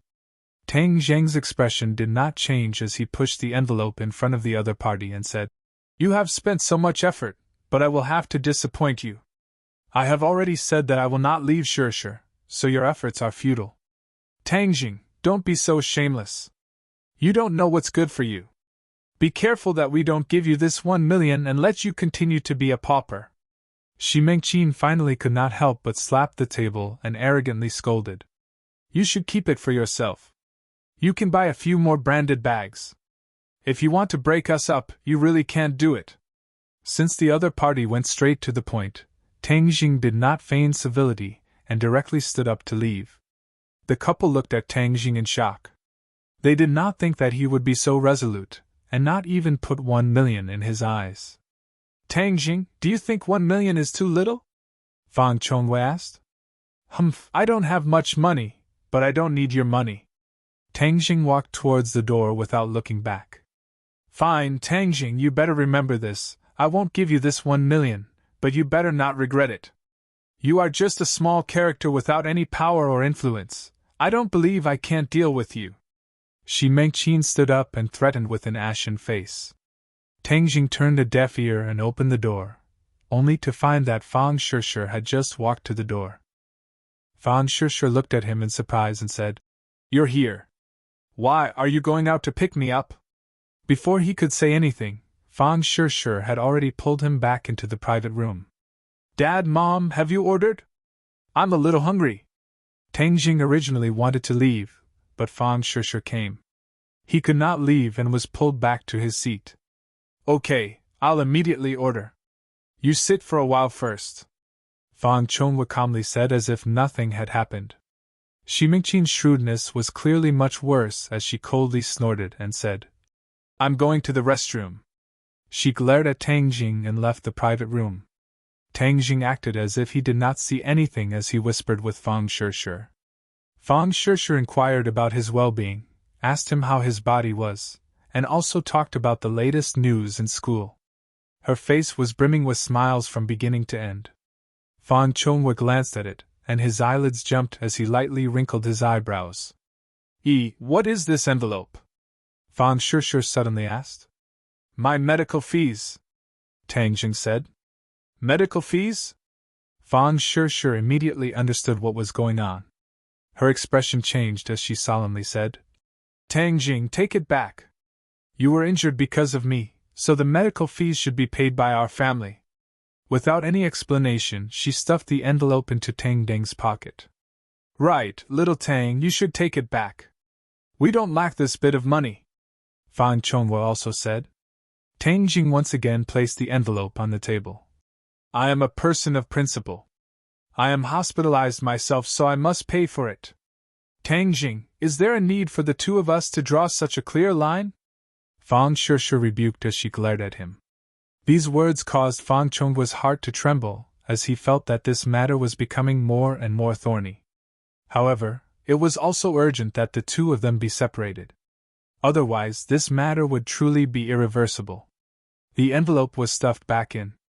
Just at this moment, there was a ping sound as the private room's door was suddenly pushed open and a scream rang out. Let go of me, you bunch of trash. You must have eaten the guts of a leopard to dare make a move against me. I will definitely let you all die a horrible death. This voice could not be any more familiar as several people turned their heads to look. They saw Shi Mingqin in a sorry state being grabbed by the hair as she stumbled in. Fang Chongwa immediately stood up as he solemnly looked at the few fierce-looking youths. Let go! Fang Chongwa angrily roared. The few youths completely ignored his roar as they fiercely grabbed Shi Mingqin's hair and asked, Are you guys together? Shi Mingqin felt pain as she cried out. It hurts so much. Hurry and let go of me. Who are you people? Hurry and let go of my wife or I will call the police. Fang Chongwa arrogantly said. Call the police? We are so scared. Then call the police. We will stand here and wait for the police to come so we can have a good talk. The youths were clearly not afraid of the police as they carelessly urged him. Fang Chongwa was shocked as from the other side's clothes and tone, he could tell that they were not high-level people and were probably from the underworld. If it was a normal person, Fang Chongwa would have a way to deal with them. However, these underworld people were vicious and merciless, and did not act according to common sense. Fang Chongwa had always despised them, but he would always keep a respectful distance, and not dare to provoke them. This time, he actually bumped into the muzzle of a gun. For a moment, he was at a loss as to what to do as he did not know how his wife got into a conflict with this group of people. Let go of my mom. Fang Shishir was stunned for a moment before she also stood up and angrily glared at them. If you have something to say, then say it properly. Is there a need to make a move? Making a move is against the law. There is also a little beauty here. The few people's attention was immediately attracted by Fang Shishir. Is this your mom? No matter how I look at her, she doesn't look like her at all. You are much prettier than her. Fang Shishir was so angry that her face turned red as she said, Hurry and let her go. Let her go. It's not that easy.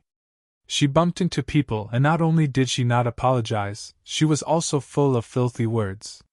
If we don't teach her a lesson, then wouldn't we be teaching a beauty like you a bad thing? The young man said with an evil smile. Fang Chongwa walked in front of the other party and retorted, I think you guys are the ones causing trouble. Right, Chongwa, they are the blind dogs. They bumped into me and even hit me. Shi Mingqin shrieked with disheveled hair. Yo, your ability to invert black and white is really amazing. It was clearly you who bumped into us, and your mouth is full of shit, yet you still dare to say that we hit you. I originally did not like hitting women, but since you said I hit you, then I will fulfill your wish. Pa! A resounding slap fiercely landed on Xi Mingqin's face. Xi Mingqin was clearly stunned and even forgot to scream. However, in the next second, her scream was so loud that it seemed as if it could lift the roof. You really dared to hit me. This is overturning the heavens. Chonghua, hurry and teach them a lesson. Teach them a lesson. They actually dared to hit me. Her voice was filled with anger and disbelief. Hey, is this woman stupid? Does she really think that she is the heavenly emperor and can do whatever she wants in this ordinary balance? Why doesn't she take a piss and look at herself? Hung! The others all mocked. Fan Chonghua's face was ashen. His wife was hit in front of him, and that slap was like a slap to his face. It was burning hot, and he was completely enraged. Relying on his tall stature, he punched out and loudly roared, "Let go!" Okay, since you want to make a move, then we brothers will accompany you to play. The young man released Xi Mingqin and walked up to Fan Chonghua. Although Fan Chonghua was taller than the other, he lived like a prince, so how could he be the other's opponent? After being punched in the stomach, he hugged his stomach and squatted down, his face becoming the color of pig liver. Haha, nice to look at but useless. So he was just an idiot. The others all began to laugh. Xi Mingqin hid to the side, shivering. Don't look at how high and mighty she was normally. Seeing this scene, she immediately realized that something was wrong. That kind of high and mighty attitude was useful against others, but it was completely useless against these young men who used their fists to speak. Seeing the other party smile at her, she was so scared that she actually retreated a few steps, knocking into the table. Hey, now you know fear? If you had apologized earlier, wouldn't all of this have happened? The few people stepped closer. Xi Mingqin was truly panicking. Suddenly, Fan Shishir bravely stepped forward and stood in front of her. She fearlessly glared at the few people and said, "You are not allowed to harm my mother. Little beauty, your guts are quite big. You are much stronger than your parents." The young man laughed. "But if you do something wrong, then you must be punished. Just now, she didn't just curse me with 1 or 2 sentences. How can 1 slap be enough? 2 more slaps and then this matter will be considered over. If you want to harm my mother, then I will fight it out with you." Fan Shishir did not shrink back. "Then I can only ruthlessly destroy the flower. You are not allowed to touch my daughter." Fan Chonghua stood up and staggered in front of the door. At this moment, even though his heart was filled with fear, he still had the instinct to protect his family. "You are not our opponent. Obediently stand to the side." The young man pushed Fan Chonghua aside and extended his hand to grab Fan Shishir. Tang Jing had been quietly observing the situation. In truth, he believed the other party's words. With Xi Mingqin's arrogant personality, this conflict was most likely caused by her. Ever since he came into contact with Lin Hu, he gradually realized that the people of the underworld were not completely unreasonable. Thus, he deliberately remained calm and collected to see how the situation would develop. Perhaps he harbored some evil thoughts and wanted to see this couple make a fool of themselves. However, Fan Shishir's performance was out of his expectations. The usually gentle girl was actually not afraid of such an enemy and even dared to confront them. Seeing the other party attack Fan Shishir, Tang Jing knew that he could not continue to quietly observe the situation. Thus, he stood up. Chapter 110. Fan Shishir was actually afraid, but there were some things that had to be done even if one was afraid, such as protecting one's family. Seeing the other's large hand grab at her, she subconsciously wanted to scream but discovered that a hand had reached out from behind her. Her heart trembled. That's right, she had Tang Jing to protect her, so what was there to be afraid of? Immediately, her heart calmed down, like a person in the middle of a storm who had grabbed onto a life-saving straw. There was no fear, but instead a faint expectation. The young man originally thought that he would be able to catch her, but discovered that his hand was grabbed by another hand. That hand was like a pair of iron pincers, making him unable to move. He looked up and discovered a young face. This face was somewhat familiar, but he did not know where he had seen it before. "Who are you?" Those who mingled in the underworld also had a bit of eyesight.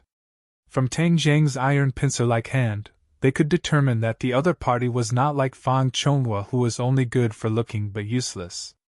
"If you want to talk, then talk. Why are you making a move?" Tang Jing reprimanded. "Who do you think you are?" The other party's face flushed red as he angrily said. Tang Jing coldly smiled as his hand exerted force, causing the other party to cry out miserably as the veins on his forehead popped out.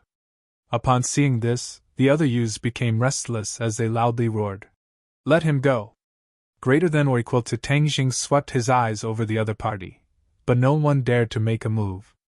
Fang Chonghua looked at Tang Jing in shock, as he never thought that he would have such a move.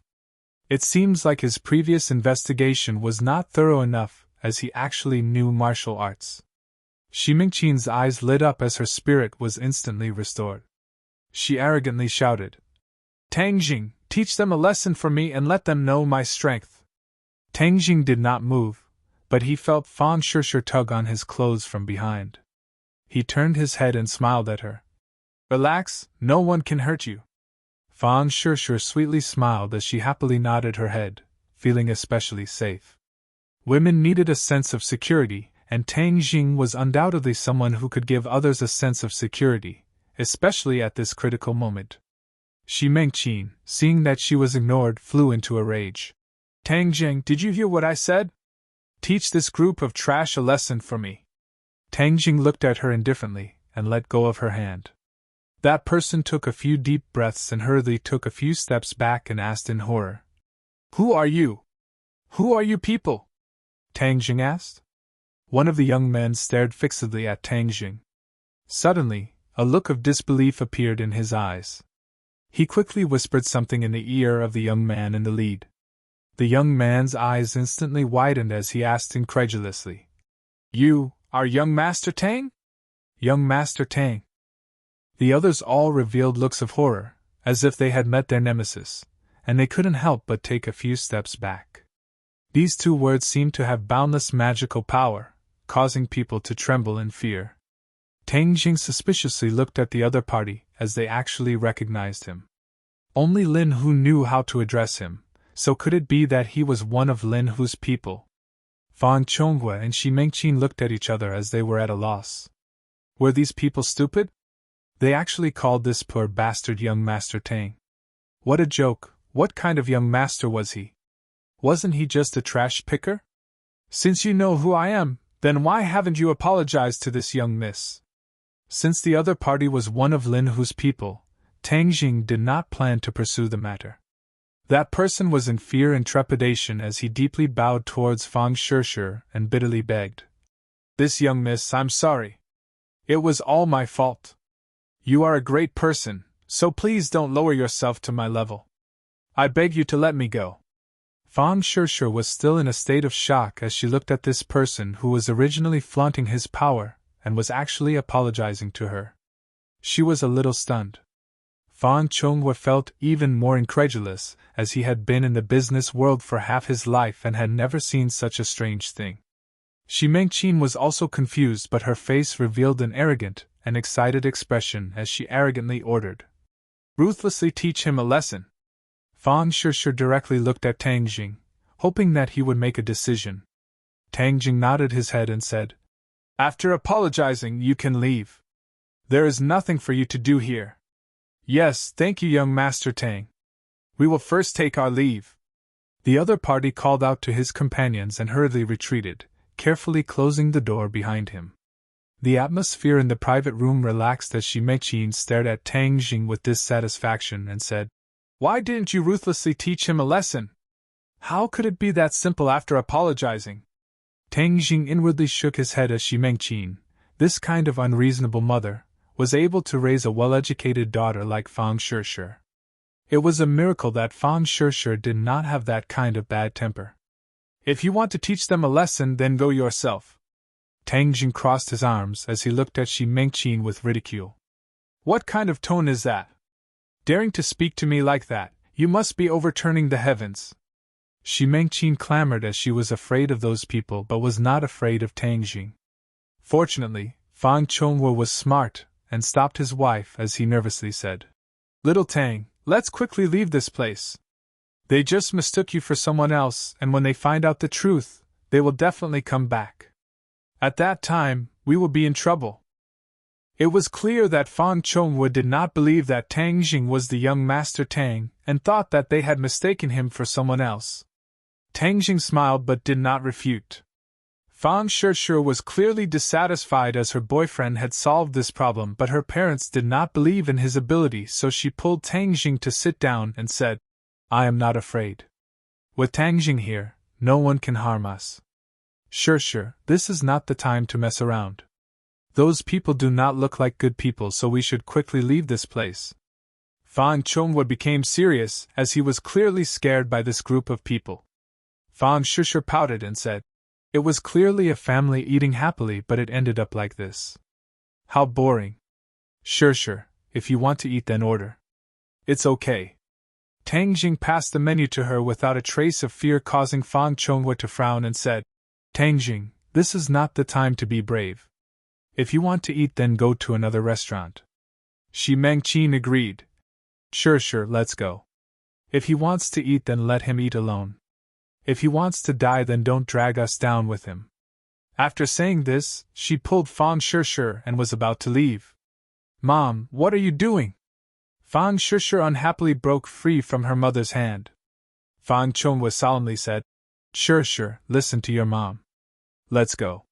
He glanced at Tang Jing and inwardly shook his head. Being young and impetuous was not a good thing, and this kind of person usually did not have a good ending. Immediately, he became even more determined to separate his daughter and Tang Jing. Creak! The door opened, causing several people to jump in fright as they all looked towards the door. A group of people blocked the door, causing Fang Chongwu and Xi Mengqin's faces to turn pale as they hastily retreated. See, I told you to quickly leave. Now that people have come knocking on our door, we can't leave even if we want to. Xi Mengqin roared in panic as she looked at Tang Jing with incomparable disgust. Fang Chongwu's face was also ugly. Fang Shushu looked at Tang Jing with concern only to see him calmly sitting on the fishing platform without any reaction. A person who looked like a leader swaggered in, and Xi Mengqin pointed at Tang Jing and shouted, It's him. All of this was caused by him. He was the one who pretended to be someone else, and has nothing to do with us. Mom, how can you be like this? Fang Shushu said with a belly full of anger. Fang Chongwu did not stop her as his heart was apprehensive. From the leader's aura, he could see that he was not an ordinary person. This was especially true for the fierce aura around him, which caused his heart to tremble in fear. Tang Jing stood up without the slightest trace of fear on his face as he walked towards the other party. The others looked at him in shock while Fang Shushu pulled on him with concern written all over her face. Tang Jing patted her hand to make her feel at ease before walking towards the newcomer. A clear and bright laugh suddenly sounded. Young Master Tang, it really is you. I heard from my little brother that they had mistaken you for someone else. The newcomer was an old acquaintance, Lin Hu. When he heard his little brother say that he had provoked Tang Jing, he jumped in fright and hurried over. Tang Jing nodded his head and said, It was just a small misunderstanding. Lin Hu's heart relaxed. Since Tang Jing said that it was a small misunderstanding, then this matter was not that serious. Of course, he could not appear relaxed as he turned his head to look at his little brother, and fiercely said, Scram out here. The young man from before stood up in fear and with a putong sound, knelt down in front of Tang Jing. He laid his head on the ground and trembled. The others all looked at Tang Jing with the same expression. All in all, it was fear. Fang Chongwu and Xi Mengqin were dumbstruck. If they thought that the other party had mistaken him for someone else, but now that the boss had arrived, how could the boss have mistaken him for someone else? The answer was obviously no. But this did not make sense. The poor bastard in their eyes was actually revered by this group of people. They felt that their worldview was about to collapse. Shi Mengqin licked her lips and looked at her husband. She did not know what to say. Fang Chongguo's mouth was dry and his throat moved. In the end, he did not say anything. On the contrary, Fang Shishi's face was filled with excitement as her large eyes glowed. Tang Zheng's image in her heart instantly became even greater. This is Boss Fan's head, Saber's eye. He is currently working for me. This time, I specially invited all my little brothers to eat together to consolidate their hearts. I never thought that he would actually provoke you, Lin Hu said with a complicated feeling. After he took over Boss Fan's territory, the majority of Boss Fan's little brothers had pledged allegiance to him. This time, he specially invited his little brothers to eat together in order to win their hearts, and make them sincerely pledge allegiance to him. He never thought that Saber's eye would actually provoke Tang Jing, causing him to not know what to do. Saber's eye and the others had all participated in the forest battle. However, Tang Jing came quickly and left quickly. Although he left a deep impression on others, not many people remembered his appearance. There was a clever person who remembered him, which was why he spoke out to remind Saber's eye. Young Master Tang. This name was too resounding among this group of people. That battle was won by Tang Jing and Boss Fan was even crippled by Tang Jing. How could they provoke such a fierce person? Moreover, the new boss and Tang Gang's relationship was not shallow. To provoke the boss's friend right after pledging allegiance to the new boss was simply seeking death. Young Master Tang, I beg you to let me go. I will never dare to do this again. In the future, I will be your cow or horse to repay you. Saber's eye's heart was like dead ashes as he begged in fear. Chapter 111. Dao Zai was actually a person who dared to fight and was definitely not a coward, but he was currently a rootless duckweed. If he could not establish himself under the new boss, then his future days would be very difficult. The underworld was Jianghu. The people of Jianghu seemed to have a rich and colorful life, but in reality, how much bitterness was hidden was difficult for outsiders to know. Where there were people, there would be grudges. The grudges of Jianghu were even more endless, and the grudges were even more intense. Therefore, if a Jianghu person wanted to leave Jianghu, it would be very difficult unless they reached Wang Biao's level and did not fear the revenge of others. Otherwise, even if it was Lin Hu, he would not dare to leave Jianghu. Leaving meant that he would lose his power, and his enemies would come knocking on his door. Without the care of his fellow soldiers, it was possible that one day he would end up as a corpse on the streets. Dao Zai understood this point, which was why his heart was like dead ashes. Lin Hu looked at Tang Jing but did not say anything. If Tang Jing really punished Dao Zai, then he would have nothing to say. In his heart, Tang Jing's position surpassed anyone else. Everyone's eyes all focused on Tang Jing's body as he was the focus of the crowd. The private room was completely silent as even Shi Mengqin stopped her clamoring, leaving only the sound of slightly hurried breathing. Tang Jing and Lin Hu looked at each other. He naturally understood Dao Zai's meaning to Lin Hu.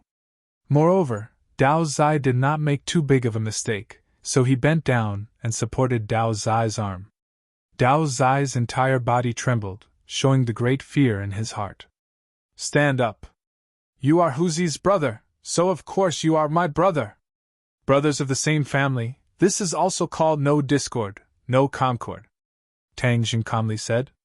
In Dao Zai's ears, this voice was like the sound of nature. No voice in the world was more pleasant than this voice. He was especially excited as he timidly looked at Tang Jing. Discovering that the other was not lying, he hurriedly said, Young Master Tang is magnanimous. In the future, Dao Zai will do anything for you without hesitation. That sonorous and powerful tone was not the least bit fake. Tang Jing smiled and patted his shoulder, saying, Properly follow Huzi and your days will only get better and better. Yes, young Master Tang. Dao Zi nodded respectfully. Lin Hu smiled. After such a ruckus, he unexpectedly did not make Dao Zi and the others bitterly disappointed. Instead, he was able to rope them in. He felt that Tang Jing was simply his lucky star, so he laughed heartily and said, Young Master Tang's breadth of mind is truly admirable. Everyone else leave, don't disturb young Master Tang's mood of eating. The younger brothers filed out and closed the door. Lin Hu pulled Tang Jing and said, Are these young Master Tang's friends? Let me introduce myself first. My name is Lin Hu. I'm a rough man and I'm trying to make a living in ordinary balance. Fang Chonghua quickly changed his expression and shook hands with Lin Hu, saying, This humble one is Fang Chonghua. Director Fang, nice to meet you. Lin Hu said warmly. Shi Mengqin wanted to say something but hesitated. Fang Chonghua's eyes were sharp and his hands were quick as he hurriedly stopped his wife, afraid that she would say something that would offend the other party.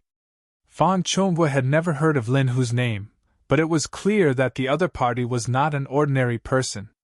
It was best not to provoke him. What he was most puzzled about was the relationship between Tang Jing and Lin Hu. It seemed that Lin Hu was very respectful towards him. But this did not make sense. Could it be that Tang Jing was the son of some big-shot family and deliberately maintained a low profile?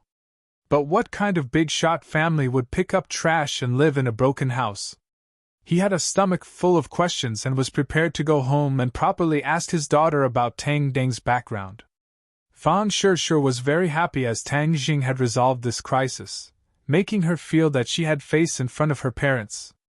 In the future there would be less resistance, so she pulled Tang Jing and happily ordered the dishes. Fang Chonghua and Shi Mengqin became supporting characters and did not say a word. Lin Hu would occasionally whisper a few words to Tang Jing before raising his head to look at the Fang couple. His expression clearly changed. The two were shocked as they did not know what Tang Jing said. They were deeply afraid that he would say bad things about them, but they did not dare to directly ask. Don't look at how Lin Hu was respectful in front of Tang Jing and did not put on any airs. That was because Tang Jing was strong enough to make Lin Hu accept him wholeheartedly. In front of others, Lin Hu's aura was not weak. After all, he had been in Jianghu for tens of years and his domineering aura could not be concealed. Every time Lin Hu glanced at them, the two's hearts would suddenly jump. However, Lin Hu's attitude towards Fang Shishir was clearly much better as he was not stingy with his praises, causing her to beam with joy. In reality, Tang Jing did not say bad things about the Fang couple and was only speaking the truth. Moreover, Lin Hu was not an idiot. He could see that the two were clearly dissatisfied with Tang Jing and could not help but snort disdainfully. He had seen many of these so-called successful people who thought that they could fly to the sky with just a little bit of money. In his eyes, they were not worth mentioning. As they spoke, a table full of dishes was served. Lin Hu poured a cup of wine and said, Young Master Tang, let me toast you. I'll drink it, you can drink as much as you want. The culture of the wine table was broad and profound. Just this simple sentence contained too many profound meanings. Fang Chonghua naturally understood the profound meaning behind it, and that was that Lin Hu had lowered his status to a very low level. Tang Jing also drank it in one gulp. Lin Hu gave him face so he naturally would return it. Director Fang, let's drink, Lin Hu also said. His attitude towards Fang Chonghua was clearly much more casual. Shi Mengqin was about to flare up but was stopped by her husband. Mr. Lin, let me toast you. Fang Chonghua smiled and drank first. Lin Hu also raised his head and drank, saying, Young Master Tang, I still have guests to take care of so I'll go first. You guys take your time eating. Tang Jing nodded his head. Dong dong. Just at this moment, a knock sounded out and the door was pushed open. A woman walked in. This woman was around 30 years old and had a strong aura. She was dressed in martial attire and exuded a heroic spirit. Although she could not be considered beautiful, she was very pleasing to the eye. Brother Hu, you ran over here and left me to drink alone. That's not good enough. She leisurely walked over and said in a coquettish yet angry tone. Lin Hu stood up and laughed. Fire Phoenix, look, aren't I just about to go over? Tang Jing thoughtfully looked at the person who came in. So she was actually Fire Phoenix. It seems like Lin Hu has already begun to carry out his plan to rope her in. Fire Phoenix's almond eyes swept over the several people. Her gaze paused on Fang Shishi's face as she said in her heart, "What a beautiful girl!" However, she directly ignored Tang Jing. This was because Tang Jing was indeed very ordinary. He did not have the tyrannical aura of a tiger, and was just like an ordinary high school student. Moreover, there was a bit of shyness between his eyebrows, giving off the feeling of a neighbor's big boy. "Brother Hu, why don't you introduce your friend to me? Are you afraid that I will steal your business?" Fire Phoenix said with a smile. "Fire Phoenix, my small business is not worthy of your attention." Lin Hu paused for a moment and solemnly introduced. "This is young Master Tang." Fire Phoenix's gaze finally fell on Tang Geng's body. Her eyes flashed with a trace of astonishment, but she immediately smiled like a flower and said, "Young Master Tang, nice to meet you." From Lin Hu's tone, she could hear the respect he had for Tang Jing. Moreover, he was the first to introduce Tang Jing. This meant that the other party's identity was not ordinary. To be worthy of the title of young Master Tang, he was definitely not an ordinary person. Her mind quickly flashed past ordinary balance and other large families. However, none of them had the surname Tang. This made her unable to see through Tang Deng's background. "Fire Phoenix, your reputation is not as good as meeting you in person. Nice to meet you." Tang Jing nodded. Fire Phoenix smiled. "Oh, young Master Tang, you have actually heard of my name. It is my honor."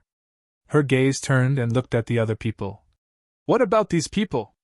Lin Hu had not yet introduced when Fang Chonghua took the initiative to stand up and excitedly said, "Chief Fire, I am Ding Tai Real Estate's Fang Chonghua. I am currently discussing with your company about cooperation." Fang Chonghua was really excited. He had never met Fire Phoenix before, but her name was like thunder to his ears.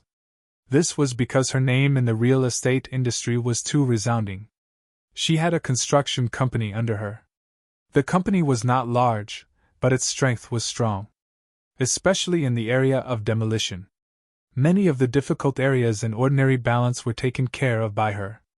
Nowadays, there were two most difficult areas in the real estate industry. One of them was the land, and the other was the demolition. Many places in the country were boiling with resentment because of the demolition. Group incidents occurred frequently and many officials were implicated because of this. And Fire Phoenix's demolition company was one of the oddities in ordinary balance. They could quickly take care of those nail-biters. Moreover, they would not let them complain or ask for help. Many of the ordinary balance's real estate companies would ask her for help. Thus, her position was very special. Fang Chonghua was jealous of the real estate boom. He had also set up a real estate company and painstakingly took over the land. But now, he was stuck in the demolition process, causing his work to stop. Seeing the money flowing out, his heart ached. He was so anxious that he was on fire. He tried to find Fire Phoenix through his connections, but to no avail.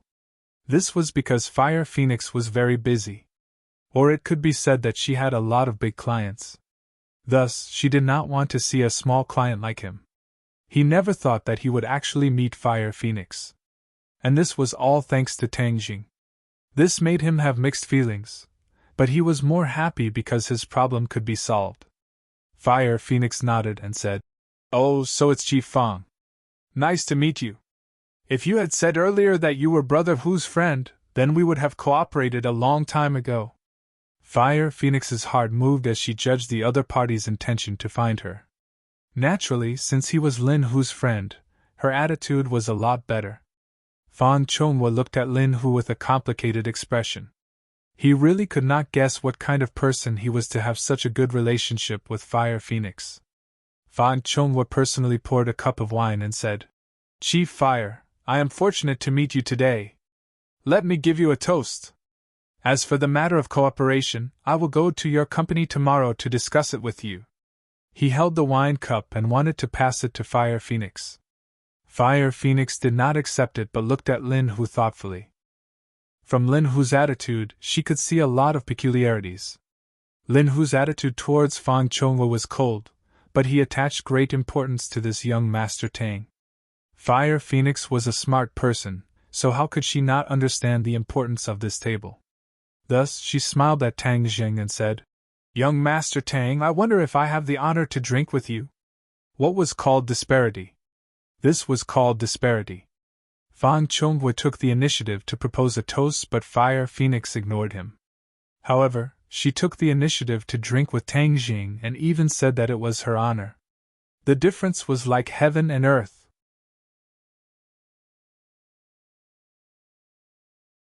Chapter 112. Fan Chongwei embarrassedly put down his wine cup and awkwardly looked at the crowd, as he never thought that his face would be swept away like this.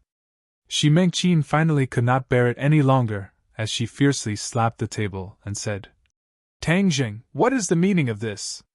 Lin Hu's eyebrows immediately wrinkled as he coldly stared at Shi Mengqin. If not for Tang Jing's gaze stopping him, he would have already flipped out.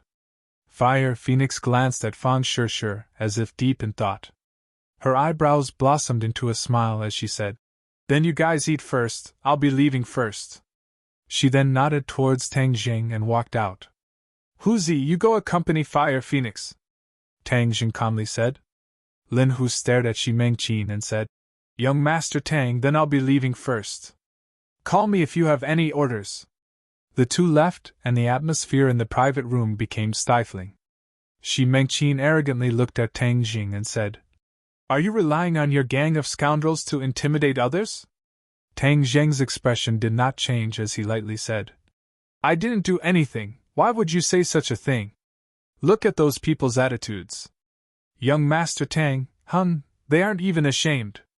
Shi Mengqin really lost face today, and seeing Tang Jing admit defeat, her imposing manner became even stronger. "Mom, you are making trouble without reason. Tang Jing helped us resolve the problem, yet you still criticize him. You are too unreasonable." Fan Shishir was so angry that her face turned red. Shishir, I have raised you for so many years, yet now you are siding with an outsider." "I am just stating the facts and speaking reason. I see that you don't have me as your mother in your eyes.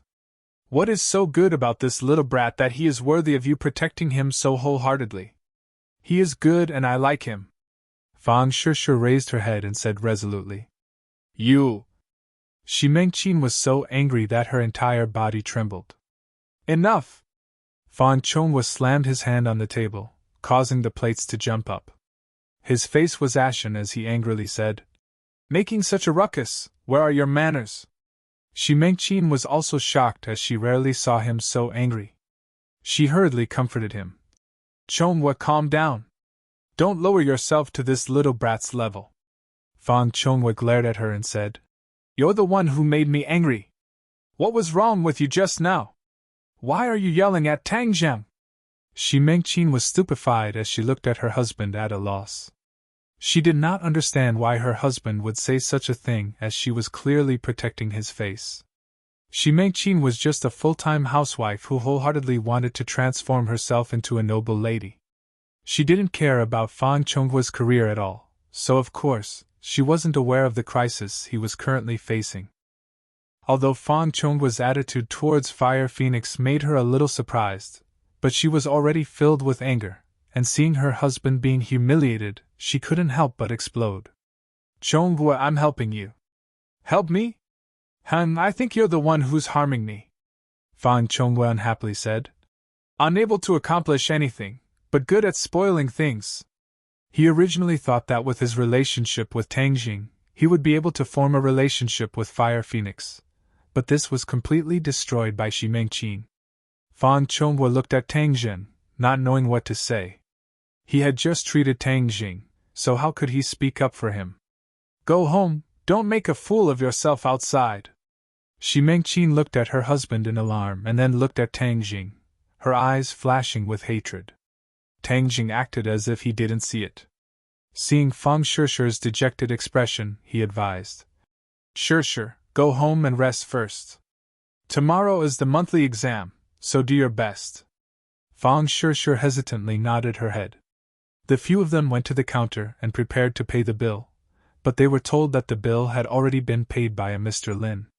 Fan Chongwei's expression was complicated as he looked at Tang Jing, and the family disappeared into the night. Tang Jing shook his head, as tonight's series of unforeseen events were out of his expectations. He didn't know what the other party would think of him, but this wasn't his main concern. In any case, he didn't have a good impression of them. "Young Master Tang," someone called out from behind him. Huazi, is something the matter? Brother Hu invites you over." Huazi respectfully invited. Tang Jing nodded his head, indicating for him to lead the way. The two of them arrived at a private room, where Lin Hu and Fire Phoenix were sitting. "Young Master Tang, I'm sorry for disturbing your meal," Fire Phoenix said apologetically. Tang Jing sat down, shook his head and said, "This has nothing to do with you. They have long been dissatisfied with me. Young Master Tang is such an outstanding youth. If they aren't satisfied, then they really don't have good eyesight." Fire Phoenix stared at Tang Jing. Just now she had already asked Lin Hu about Tang Sheng's identity, but Lin Hu kept it a secret, which made her even more curious. "You flatter me. I'm just a high school student, not some outstanding youth." Tang Jing spoke the truth. He never bragged about his identity. "High school student?" Fire Phoenix's eyes widened in astonishment. She coquettishly glared at Lin Hu and said, "Brother Hu didn't reveal your situation at all. You really want to hide an outstanding youth like young Master Tang from me? You're too mean," Lin Hu hurriedly explained. "Fire Phoenix, you can't blame me for this. Young Master Tang's matters are best left to him. I don't dare to speak carelessly." "Oh, then I'm all ears." "Young Master Tang, you don't mind talking about your great achievements to broaden my horizons." Fire Phoenix's aura was very strong, but this series of words made her seem approachable. There was a strong sense of intimacy. "I don't have any great achievements. If you really want to talk about something that surpasses others, then it's my academic results that are a bit special," Tang Jing said with a smile. "Academic results?" Fire Phoenix snorted and laughed even more happily. "This is the first time I've heard someone praise themselves like this. Then young Master Tang must be very powerful?" Tang Jing shook his head and said with a deadpan expression, "Right now I'm the last in the school." "Last?" Fire Phoenix's laughter came to an abrupt stop. She was dumbstruck. Young Master Tang is really humorous. Interesting. But I'm very curious about young Master Tang and Brother Hu's relationship. Fire Phoenix had been invited to participate in Lin Hu's dinner party. It could be considered as her understanding of his strength. After all, this time Lin Hu's victory was too unimaginable. She had no choice but to pay attention to it. This time she discovered that Tang Jing and Lin Hu's relationship was not shallow. Her intuition told her that Tang Jing was related to Lin Hu's rise. She could not explain the reason, but it was a feeling that she had cultivated for many years. "Brother Hu and I are good brothers," Tang Jing said. "Oh, I've never heard of you before. I wonder which family young Master Tang is from. I'll pay a visit some other day." Tang Jing shook his head. "That won't be necessary. My house is just a rundown house. It can't accommodate a great god like you." Young Master Tang really likes to joke. The more Fire Phoenix listened, the more confused she became. She thought that the other party was unwilling to say, so she did not continue to ask. She changed the topic and said, "Just now I wanted to drink with young Master Tang but was not able to. Now I want to drink to my heart's content." Tang Jing did not refuse. Lin Hu had already filled 3 cups of wine and said, "Come, the 3 of us will drink a cup first." The 3 people drank in one gulp. Fire Phoenix immediately launched an attack. She continuously drank with Tang Jing. Not long after, the bottle of wine was emptied. Lin Hu saw this and quickly advised, "Fire Phoenix, who doesn't know that you won't get drunk even after 1,000 cups? Are you trying to get young Master Tang drunk?" I see that young Master Tang's alcohol tolerance is not bad.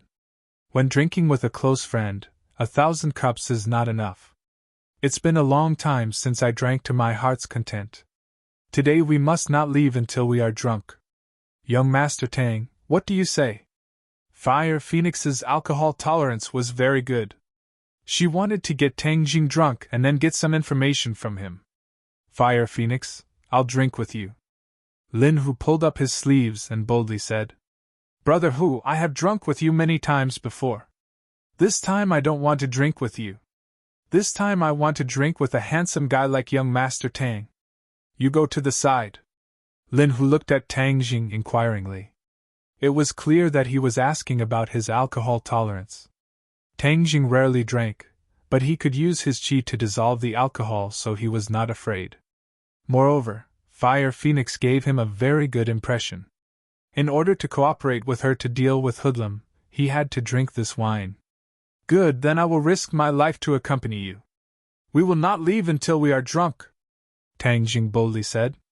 The two people drank cup after cup of wine. Tang Deng's expression did not change, but Fire Phoenix's face gradually changed. It was bright red like a ripe apple. Lin Hu looked at the two people drinking with interest. He gradually saw the knack of it. Tang Deng's drinking was like drinking water. Moreover, the more he drank, the brighter his eyes became. This was very frightening. Lin Hu had never seen a person who could drink 1,000 cups without getting drunk, but Tang Jing clearly had this tendency. Fire Phoenix held the cup of wine and could not drink any more. Her stomach was overturning and many things wanted to rush out. She knew that she had reached her limit. She had not drunk like this for many years, but seeing Tang Jing as if nothing had happened, she was both shocked and frightened. There was no one who could drink 1,000 cups without getting drunk. After drinking a few jeans of wine, the effect of the alcohol had far exceeded the limit of what the human body could bear. But Tang Jing was completely unaffected. This showed that he was using his internal energy to dissolve the alcohol. This was not a secret for martial artists. Fire Phoenix was also doing this, but after all, there was a time when one's internal energy was exhausted. So after drinking so much, her internal energy was no longer of any use. She was almost drunk. From this point, it showed that Tang Jing's internal energy was much higher than hers. Fire Phoenix suddenly realized why Lin Hu was so respectful to him. Just who was the one who taught this youth to have such profound internal energy in his teens? Fire Phoenix was a third-grade refining body. This showed that Tang Jing was at least a fourth-grade refining body. This was even more powerful than Huang Xiang in the past. Fire Phoenix did not dare to continue thinking because her thoughts were gradually becoming chaotic. She could not drink anymore, or else she would be making a fool of herself.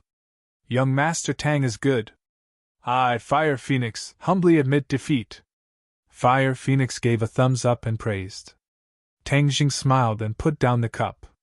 He had his internal energy to dissolve the alcohol, which was much more powerful than a martial artist's internal energy. He really could drink 1,000 cups without getting drunk. It was just that his stomach was a little uncomfortable. After eating and drinking, Brother Hu, now we can talk about the purpose of your invitation. Fire Phoenix let out a long breath and used her internal energy to suppress the effects of the alcohol. She maintained the last trace of clarity in her mind and lightly said,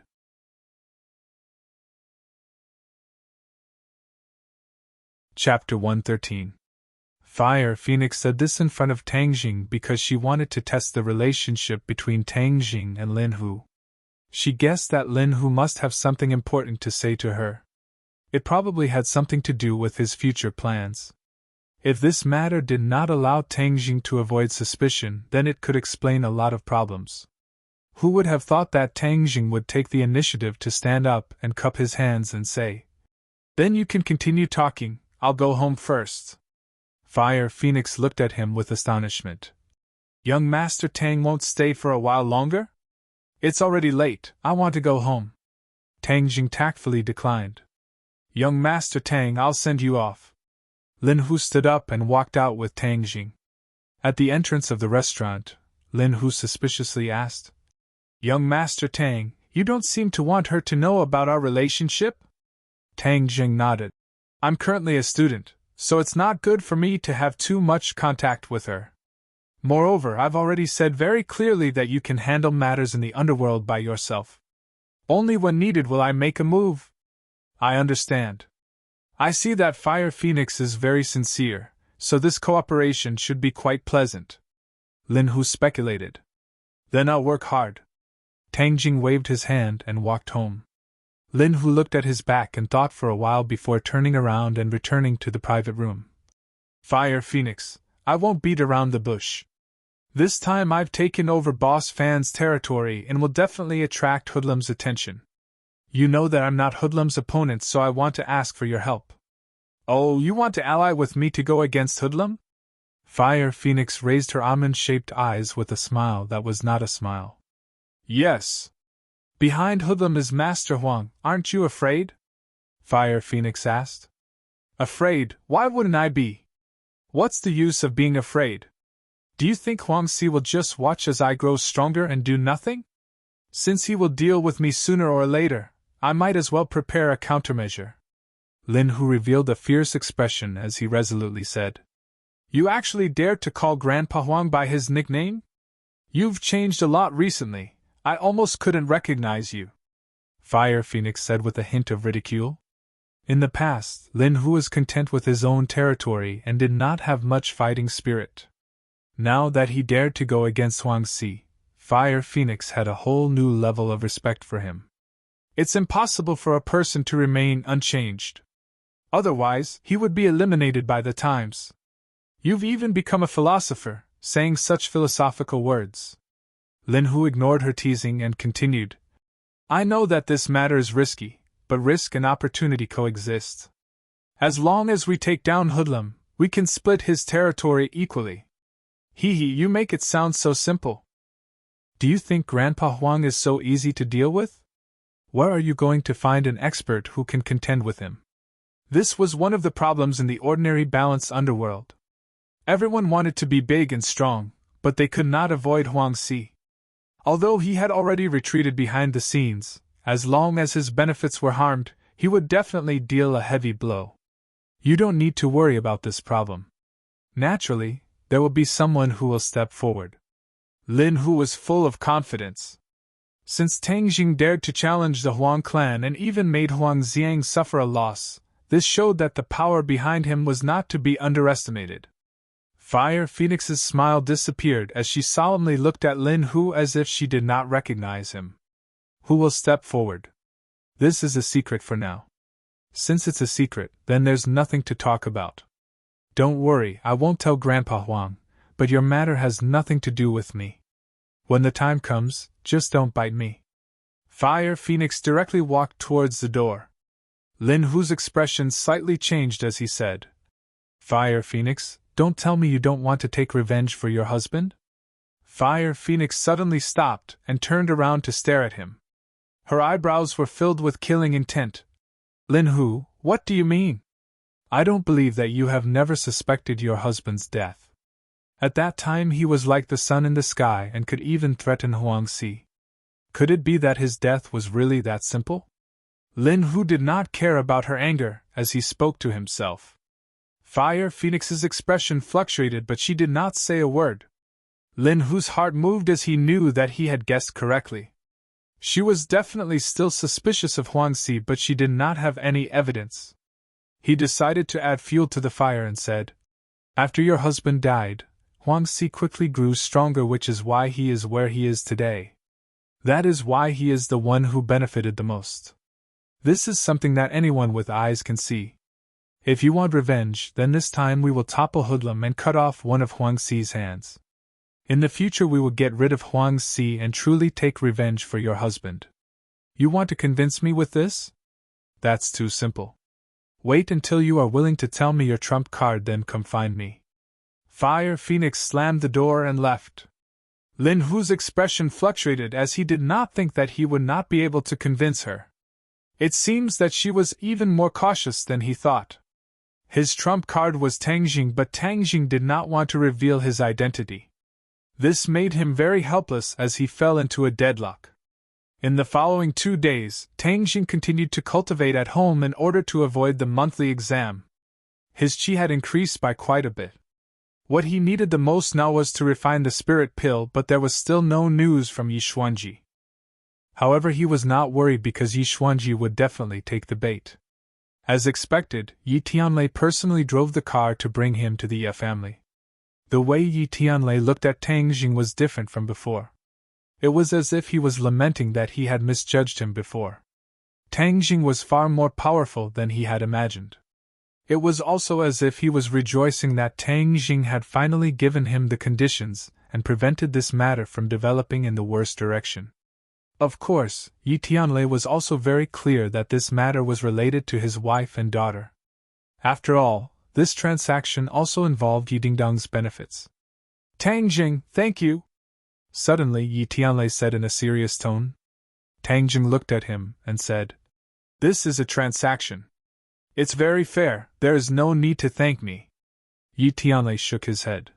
"I'm not talking about this. It's because you let Ding Dang get rid of her shackles." Of course it was the shackles of the marriage contract. Yi Tianlei clearly remembered how angry Yi Xuanji was when he found out about Tang Dang's conditions. He did not care about the 300-year-old ginseng, but because his family was involved and used this condition to threaten him. He had always had absolute control over his family, but the ordinary Balance Ye family was not under his control for a long time and had already undergone subtle changes. He could no longer control this Ye family. But he had nowhere to vent his anger, so he could only swallow it. "It's nothing. Moreover, this will make him very angry. I just don't want to see him happy," Tang Jing said somewhat gloatingly. Yi Tianlei shook his head and smiled bitterly. This kid had a worse temper than he did in the past. He did not dare to treat the old man like this. In fact, although the old man's methods were indeed inappropriate, it was also for the benefit of the Ye family. Yi Tianlei explained. He did not want the conflict between the two sides to intensify. Tang Jing waved his hand, indicating that he should stop talking. "For me, the happiness of my family is more important than the illusory benefits of the family. I only know that he did not fulfill his responsibility as a grandfather, and that alone is enough." Yi Tianlei did not explain any more. They were silent all the way to the Ye family manor. Yi Xuanji and the King of Medicine sat in the hall and whispered to each other. In front of them was a huge box. Yi Xuanji raised his head and glanced at Tang Jing, then looked straight ahead. He did not look at him anymore, as if he did not want to see him. Of course, he did not want to see Tang Jing. Although he had achieved his goal in the ordinary balance trip, he almost died of anger. It left a strong impression on him. Yi Dingdang walked down from the second floor. She smiled and winked at Tang Jing. "You're here." Today was the monthly break after the monthly exam, so she did not go to school. Tang Jing nodded. Before he could say anything, Yi Xuanji pushed the box in front of him and said, 300-year-old ginseng." Tang Jing walked over and opened it. A ginseng that looked like a miniature version of a human was lying there quietly. Even its facial features had the appearance of a human. "Is this 300-year-old ginseng?" Tang Jing asked Tian Chanzi. He could not tell, but Tian Chanzi could. "Yes, this has already taken shape. In fact, it already has a bit of spirituality. If it cultivates for a few hundred years, it will be able to transform into a human. Could it be that ginseng can really become a spirit?" Tang Jing was very surprised. Tian Chanzi said with disdain. "Of course, many things in the world can become spirits. Ginseng contains the spirituality of the world, so it is easier for it to become a spirit. However, ginseng does not have much self-protection ability. After becoming a spirit, it is easy to be caught and used as a material for others to refine pills. That's quite pitiful." Tang Jing sighed. "What's so pitiful about it? Treasures of heaven and earth, this is their fate." Tang Jing closed the box and took out the bottle from his pocket and placed it on the table. Yi Xuanji's eyes were immediately attracted to the bottle. He firmly grasped it in his hand and let out a sigh of relief. He looked up at Tang Jing and expressionlessly said, "Why don't you check this ginseng? What if it is not 300-year-old? I have already checked it. To be exact, it is 310-year. Tang Jing lightly said. Yi Xuanji revealed a suspicious expression. He only knew that this was indeed 300-year-old ginseng, but he did not know how old it was. This thing was not as easy to find as gold and silver. He spent a lot of effort and a lot of money to find it. The king of medicine could not help but raise his eyebrows and asked, Tangjing, how do you know this is 310-year ginseng? I can tell. Tangjing was still as calm as ever. There was a kind of steadiness and calmness that was completely inconsistent with his youth. The king of medicine smacked his lips and said, In the past, my teacher also taught me a method to determine the age of ginseng, but it was not as accurate as yours. I could only tell that it was between 350-year-old. I never thought that you would be able to determine its exact age with just a glance. Tangjing curled his lips. This was what Tian Chanzi told me, so of course I can determine it. This method of identification must have been taught to you by your teacher, right? The king of medicine somewhat enviously asked. Yes. Tangjing continued to push the responsibility to his non-existent teacher. Can you say it for me to see? Don't worry, I will exchange it with other things. Tian Chanzi, how did you determine it? Tangjing could not help but be curious. It is to sense the spirit of the ginseng. When your cultivation is high enough, you will naturally be able to do it. This old guy is not good, Tian Chanzi said. Senior king of medicine, this method is not suitable for you, Tangjing honestly said. The king of medicine regretfully shook his head and did not speak.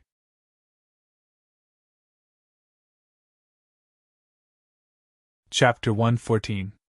Yishuanji didn't care about how to identify the age of the ginseng, and went straight to the point.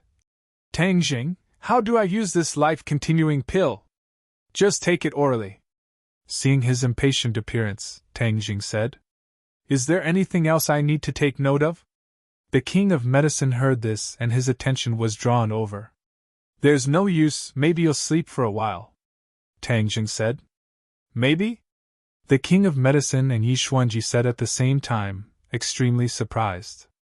How come he still didn't know the specifics? Right, there's no side effects anyways, just take it, why ask so many questions? Tangjing was impatient. His attention was all on the ginseng, and he couldn't wait to take it back and start refining it. Medicine can't be taken carelessly. If you don't clearly tell me how to take it, how would I dare to take it? Moreover, there's only one pill. If I don't take it properly, wouldn't it be wasted? Yishuanji said unhappily. This was a life-saving pill and there was only one of it, so he couldn't help but be careful. I said just take it directly. If you don't believe me, then pretend I didn't say anything. Tangjing was too lazy to waste his breath on him. The king of medicine remembered that Mu Hongyan mentioned Nana's treatment process. He understood and said, Old friend Xuanji, just listen to Tangjing and take it directly. Seeing that the king of medicine was very confident, Yishuanji's heart finally fell to the ground and said, Then I'll go back to my room. I'll go with you. The king of medicine also wanted to see the miraculous effects of the life-continuing pill. Remember the other condition. Ding Dang and Song Yu's engagement is cancelled. Tangjing saw that the other was so happy that he forgot himself, and solemnly reminded him. Got it! Yishuanji didn't even turn his head and coldly snorted and went back to his room. Tangjing picked up the box and left. Yi Dingdang chased after him and sincerely thanked him. She watched as Tang Gang's car disappeared from her sight. At this moment, the shackles on her body were completely broken. She felt as free and relaxed as a swallow. When Tangjing returned home, he impatiently closed the door and took out the 9 revolving pill furnace from under his bed. The outer walls of the furnace were still blue, but this time it was spotless. The 9 revolving pill furnace is a magic treasure. As long as its spirituality is awakened, how could it be contaminated with dust? Tian Chanzi explained. Tangjing suddenly realized that it was indeed a treasure. He didn't even need to clean it. He then took out a large bag of medicinal ingredients. These were all bought from the pharmacy and cost him 200,000, which was more than the last time he refined the life-continuing pill. Because the spirit-gathering pill was a pill that required long-term consumption, he had to refine more of it, which was why he had bought so many raw materials. However, he didn't pour all of it into the furnace at once. This was his first time using the 9 revolving pill furnace, and he wasn't sure of the specifics, so he decided to test it out first. He revolved his internal energy, and a light purple flame jumped from his fingertips. He only saw a light point, and the flame flew into the 9 revolving pill furnace. The purple light immediately illuminated the inner walls of the furnace, giving it a mysterious feeling. He then placed a bag of medicinal ingredients into the pill furnace. The flames immediately enveloped the medicinal ingredients. In almost an instant, all the medicinal ingredients turned into liquid spheres. They were sparkling and translucent as they floated within the pill furnace. Traces of gas rose from the spheres. These gases are impurities. The 9 revolving pill furnace will automatically remove them, Tian Chanzi explained. A magic treasure and a first-grade true fire refining pill, it was really different from the last time Tang Jing refined the life-continuing pill. It was much more professional, and much more advanced. Tang Jing stared at the sphere, and found that it was getting smaller and smaller. This was because the medicinal properties were condensing and condensing. He carefully opened the box, took out the ginseng, and prepared to cut a part of it with a knife, and throw it into the furnace at the right time. "Don't kill me! I beg you, don't kill me!"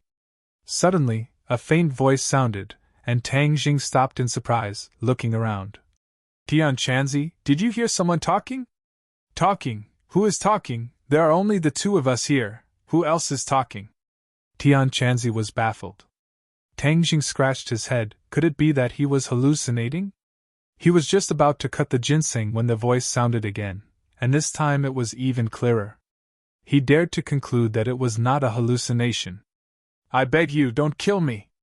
This pleading voice was very faint, as if a person was speaking weakly, making people feel pity. "Who are you?" Tang Jing asked in a frightened voice. Could it be that he saw a ghost? He was clearly the only person in this room.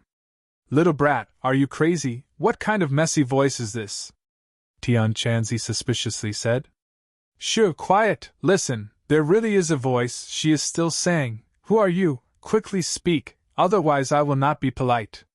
Tang Jing clenched the fruit knife in his hand. "I am in your hand?" the voice weakly said. "In my hand?" Tang Jing looked down. In his right hand was a fruit knife, in his left hand was a ginseng. It should not be a fruit knife. His eyes could not help but be attracted by the ginseng.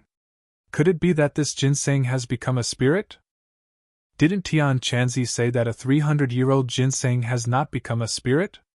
"Are you a ginseng?" Tang Jing asked tentatively. "That's me." "What?"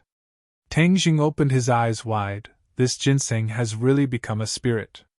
Tian Chanzi also noticed the strangeness, and hurriedly asked, "Little brat, what is going on? Are you talking to this ginseng?" "Yes, this ginseng has become a spirit. Didn't you say that it is impossible for a 300-year-old ginseng to become a spirit?" Tang Jing asked in a bad mood. This Tian Chanzi boasted so much. How could he drop the ball at such a crucial moment? "Impossible? How can a 300-year-old ginseng become a spirit? I have seen many 300-year-old ginseng before, but I have never seen or heard of such a situation," Tian Chanzi flatly denied. "Hey ginseng, then speak a bit louder, let this old man also hear." "Whoa, don't kill me, don't kill me." The voice became clearer. It was a girl's voice, and she was crying. Ginseng even knows how to cry. Tang Jing felt that if he told others about it, they would think he was crazy. But now it was really crying, and crying very sadly. It gave people a kind of heart-wrenching feeling. "Did you hear it?" Tang Jing asked. "I heard it." Tian Chanzi was silent for a moment, and then said in disbelief, "What the hell? A 300-year-old ginseng really became a spirit? How is that possible?" "Don't talk about whether it is possible. What should we do now is the most urgent matter," Tang Jing urged. This was the first time he faced such a difficult problem. "Throw it into the alchemy furnace. Do you still need me to teach you this?" "But it has already become a spirit," Tian Chanzi indifferently said. "So what if it has become a spirit?" "A spirit can also be used in alchemy, and the effects are even better. Didn't I tell you, even those 600-700-year-old ginseng that took human form were caught and refined into alchemy pills. This one of yours only has a little bit of spirituality." Tang Jing swallowed a mouthful of saliva. It had taken human form and was still being pulled into alchemy. It sounded like a living person was being thrown into an alchemy furnace. Just thinking about it made him feel cold all over. It's almost time to add the catalyst. Are you still going to refine it or not? Tian Chanzi urged. Tang Jing was distraught. He was unable to decide what to do. He did not have the mental fortitude of Tian Chanzi. Listening to the pitiful begging voice that lingered in his ears, he really could not do it. There is no other way, there is no other way. Don't tell me you don't want the spirit-gathering pill? Of course I want it. I mean the middle way. We can both refine the spirit-gathering pill and protect this ginseng. Really troublesome. Tian Chanzi impatiently muttered. He thought for a moment, then said, It's not that there is no other way. You can cut off its roots and put them into the alchemy furnace. This can also refine a portion of the spirit-gathering pill, but the effects will be reduced a bit. If I cut off those roots, it won't die, right? Die my ass, how could it die so easily? Life contains the essence of the world. Unless you throw its entire body into the alchemy furnace, it won't die. Hurry up, don't dawdle, otherwise the crucial moment will pass. All right, then I'll listen to you this time. Oh ginseng, don't cry, I won't kill you, I'll just cut off a bit of your roots. Tang Jing softly comforted. The crying actually came to an abrupt stop. Tang Jing thought it was really amazing. He calmed his mind and carefully cut off the roots. The cut was actually dark red like blood, just like human flesh. Tang Jing was shocked. Tian Chanzi calmly said, Since it has already become a spirit, then it's just like a human. What's there to be surprised about? Hurry up. Tang Jing calmed his mind, quickly cut off the roots, and threw them into the 9 revolving alchemy furnace. The flames immediately wrapped around the roots, turning them into a liquid golden color. This golden color immediately drilled into the sphere, causing it to shrink once again. The flames suddenly increased, as if they were about to soar into the air, illuminating the inside of the alchemy furnace, causing it to emit a blue light. 1. The 9 revolving alchemy furnace let out a cry, causing the birds and beasts on the outside to move as if they were alive, causing Tang Jing to be dumbstruck. Whoosh! The 9 revolving alchemy furnace moved, rapidly rotating. Before long, only a blue shadow could be seen. All right, let's wait for the 9 revolving alchemy furnace to refine by itself, then we'll see the results in 2 hours. Tian Chanzi said. There shouldn't be any problems. This was the first time Tang Jing had used a treasure, so he couldn't help but feel a little nervous. Relax, the 9 revolving alchemy furnace is many times better than the broken furnace you used last time. Since it was successful last time, then there shouldn't be any problems this time. Tian Chanzi said confidently. Tang Jing then turned his attention to the ginseng, discovering that the red color at the end where he cut off the roots had disappeared, becoming the same color as the rest of the ginseng. Why did it change? It has already become a spirit, so the wounds will naturally heal. What's so surprising about this? Tang Jing said that so it was like this, but he didn't know what to do with this spirit ginseng. This time, he had cut off most of its roots, but could it be that he would cut off other parts the next time he refined pills? Tang Jing couldn't bear to do it. What should I do now? Tang Jing could only ask Tian Chanzi for advice. You really don't want to refine it? Tang Jing seriously pondered for a moment, then shook his head. I don't want to, but it would be best if I could refine pills while also preserving its life. You really are overflowing with love, then let me think of a way to get the best of both worlds.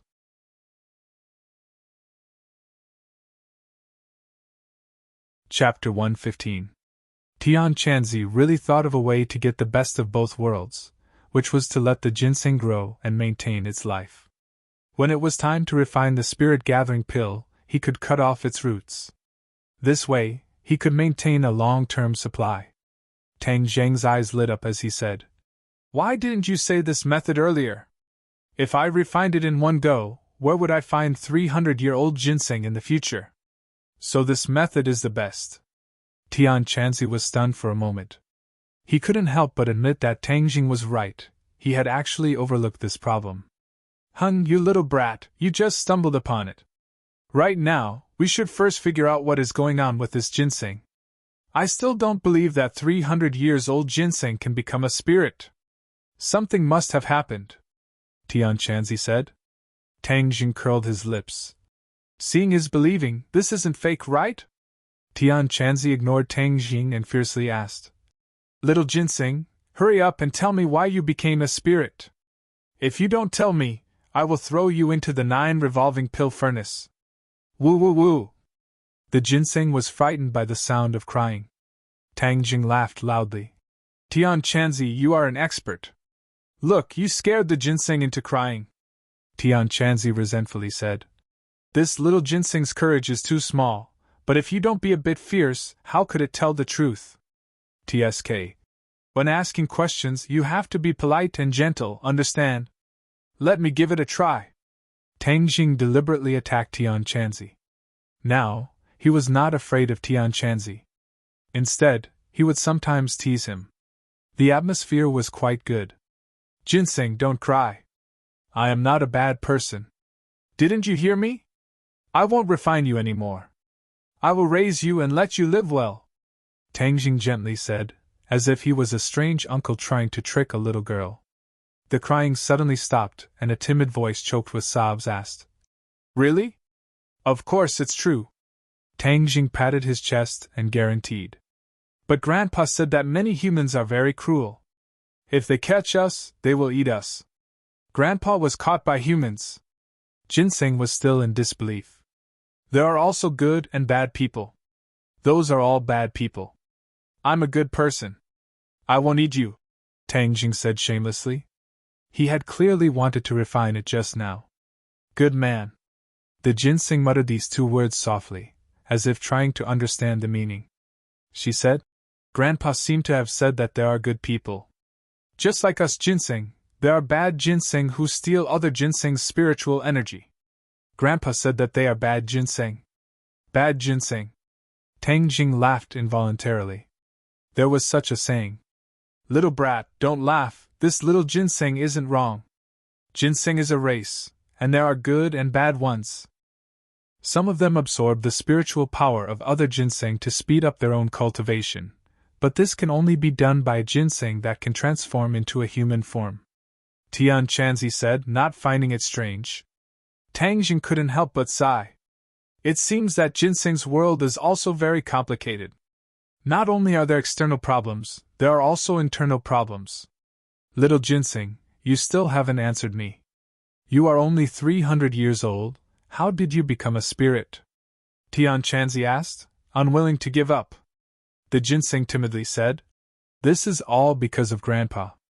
Before he was caught by humans, he passed on his life's spiritual energy to me. That's why I gained spiritual intelligence. Tian Chanzi suddenly realized. So that's the reason. I said that under normal circumstances, a 300-year-old ginseng can't become a spirit. But even so, it can be seen that your grandpa's cultivation is very high. Otherwise, even if a normal ginseng passed on its spiritual energy to another ginseng, it still wouldn't be able to gain spiritual intelligence. The ginseng could hear that Tian Chanzi was praising its grandpa. It proudly said, My grandpa is the most powerful. Grandpa told me to hide, but I was still caught. All right, now that you have met me, you will be fine. Under my protection, you will be able to grow strong. Tang Jing had never raised a ginseng before. Moreover, it was a 300-year-old ginseng. Just thinking about it made him a little excited. The ginseng hesitated for a moment and said, Thank you, Master. In the future, with Master protecting Linger, Linger won't be afraid. Master? Why are you calling me Master? Tang Jing was shocked. Master doesn't eat Linger and is even willing to protect Linger. Linger is of course willing to recognize you as Master. Tang Jing was baffled. He hurriedly asked Tian Chanzi, What's going on? After these spiritual beings become spirits, they do not have the ability to protect themselves. If they do not find a master who can protect them, then they will end up dying. This little ginseng is quite smart. It seems like its grandpa has also increased its intelligence by quite a bit. Since it has recognized you as its master, then just accept it. This is not a big deal, so why make a fuss about it? Tian Chanzi said. Tang Jing took a long time to recover. He had actually become the master. He stared blankly at the ginseng and asked, "You are called Linger?" "Yes, this is the name that Grandpa gave me. Grandpa said that I have grown up and needed a name, so he gave me this name. Linger really likes it." Linger's voice was clear and crisp. It was indeed very likable. "All right, since you have recognized me as your master, then I will protect you in the future. But let me say this first. In the future, I will still need to refine spirit-gathering pills. I will also need your roots. You won't mind, right?" Tang Jing asked a little embarrassedly. The ginseng had already recognized him as its master, but he still had to use a knife to cut it. It was a little cruel. Unexpectedly, Linger said indifferently, "It's just a few roots. Master can use them as he pleases. Moreover, since Linger has recognized Master, then no matter how Master treats Linger, Linger will not have any complaints." "Who?" Tang Jing let out a sigh of relief. It was good that she did not have any complaints. Tian Chanzi looked at him with disdain and said, "Look at your useless appearance. It's just a little ginseng. Is there a need to be like this? Even when I subdued my flame dragon beast, I was not like you." "Flame dragon beast?" Tang Jing opened his eyes wide with interest. This was the first time he had heard of this kind of beast. "It's a type of demonic beast. Who knows how many times stronger than a little ginseng like you. It can swallow you in one bite." "Then where did your flame dragon beast go?" Tian Chanzi said sadly. "It died. It died trying to save me." Seeing that he had touched on his sore spot, although Tang Jing was very curious about how strong a demonic beast the flame dragon beast was, he quickly changed the topic. "How do you raise this ginseng?" "It's simple. Find a large flower pot and plant it in it. Keep it in a cool environment. At night, it will automatically absorb the spiritual energy from the moonlight. This way, it can grow." "It's that simple?" Tang Jing was shocked. Wasn't ginseng a very precious treasure? How could it be so easy to raise? It was even simpler than flowers and plants. "That's an ordinary ginseng. This little ginseng has spiritual intelligence, so it's not an ordinary ginseng. The most important thing for it is to absorb the spiritual energy of heaven and earth. Everything else is not important." "Then I'll quickly find a flower pot and plant it," Tang Jing said. "Don't be in such a hurry. I haven't finished speaking. Do you want to raise ginseng in this shabby house?" "So what if it's a shabby house? This is my home," Tang Jing said snappily. "I don't mean to make fun of you. It's just that the environment here is not suitable for ginseng. You see, your house doesn't even have a big window. Where can the moonlight shine? So you have to change your house." "Change my house?" Tang Jing had lived here for 18 years and never felt that there was any problem. So even if he had a few 100,000 yuan, he had never thought of changing his house. However, Tian Chanzi reminded him that now that he had a few 100,000 yuan, he did not need his grandfather to pick up junk every day. His grandfather was old and worked too hard. Now he should be enjoying life. "This is an urgent matter. Moreover, your house has a treasure like the 9 revolving alchemy furnace. Aren't you afraid of being robbed?" Tian Chanzi reminded. "Robbed?" Tang Jing looked around. It really could be considered a house with 4 bare walls. He could not help but laugh. "Do you think there will be a stupid thief who will visit my house?" Tian Chanzi was speechless. Indeed, there was no stupid thief who would visit this place. It's better to be safe than sorry. Haven't you heard of the phrase "prepare for a rainy day"? Moreover, if you lose these 2 treasures, you won't even have a place to cry. I forgot one thing. The little ginseng reminded me. It seems that I haven't done this for so many years that I almost forgot. Since you have these 2 treasures, you should go through the master recognition ceremony. Didn't the Linger already recognize me as its master? Tang Jing said, puzzled. That is only a verbal acknowledgement. There is still a ceremony. You have to cut your finger and drip a drop of blood on the little ginseng. That is the true master recognition ceremony. Later on, There will be a connection between the two of you. Even if it is stolen, you can use this connection to find it. Tang Jing was overjoyed. There was such a good thing. If there was no Tian Chanzi, then even if he had these treasures, he would be at a loss. After you drip a drop of blood on it, it will not betray you. It will be your servant for life. In addition, when you drip a drop of blood, recite this incantation and it will naturally succeed. There is an incantation. Of course. Otherwise, do you think that if a mortal accidentally drips a drop of blood on these treasures, they will recognize him as their master? How can there be such a good thing? Tang Jing carefully thought about it. It was true. These treasures had been passed around for so many years. If one was not careful, then wouldn't it be possible for them to be stained with blood? Tang Jing used a fruit knife to cut his finger. Dark red blood flowed out. At the same time, he recited an incantation. The qi in his body poured into the drop of blood. The drop of blood fell on top of the ginseng. It was as if the blood had come alive. It quickly spread on the surface of the ginseng and seeped into the insides. It completely disappeared without a trace, as if it had never appeared. Tang Jing's eyes widened as he looked at this scene in amazement. Master, thank you? Linger's voice sounded in his mind. In the future, when you communicate with it, you don't need to speak. Just like with me, you can think directly in your mind. It will naturally respond. Tian Chanzi said. Tang Jing nodded. This was a lot more convenient. I still need to drip a drop of blood on the 9 revolving pill furnace to recognize it as its master. Of course. Tang Jing turned his gaze to the 9 revolving pill furnace. The furnace's rotation had already slowed down. The refining of the spirit pills was about to be completed. He became excited. How many spirit pills would he be able to refine this time?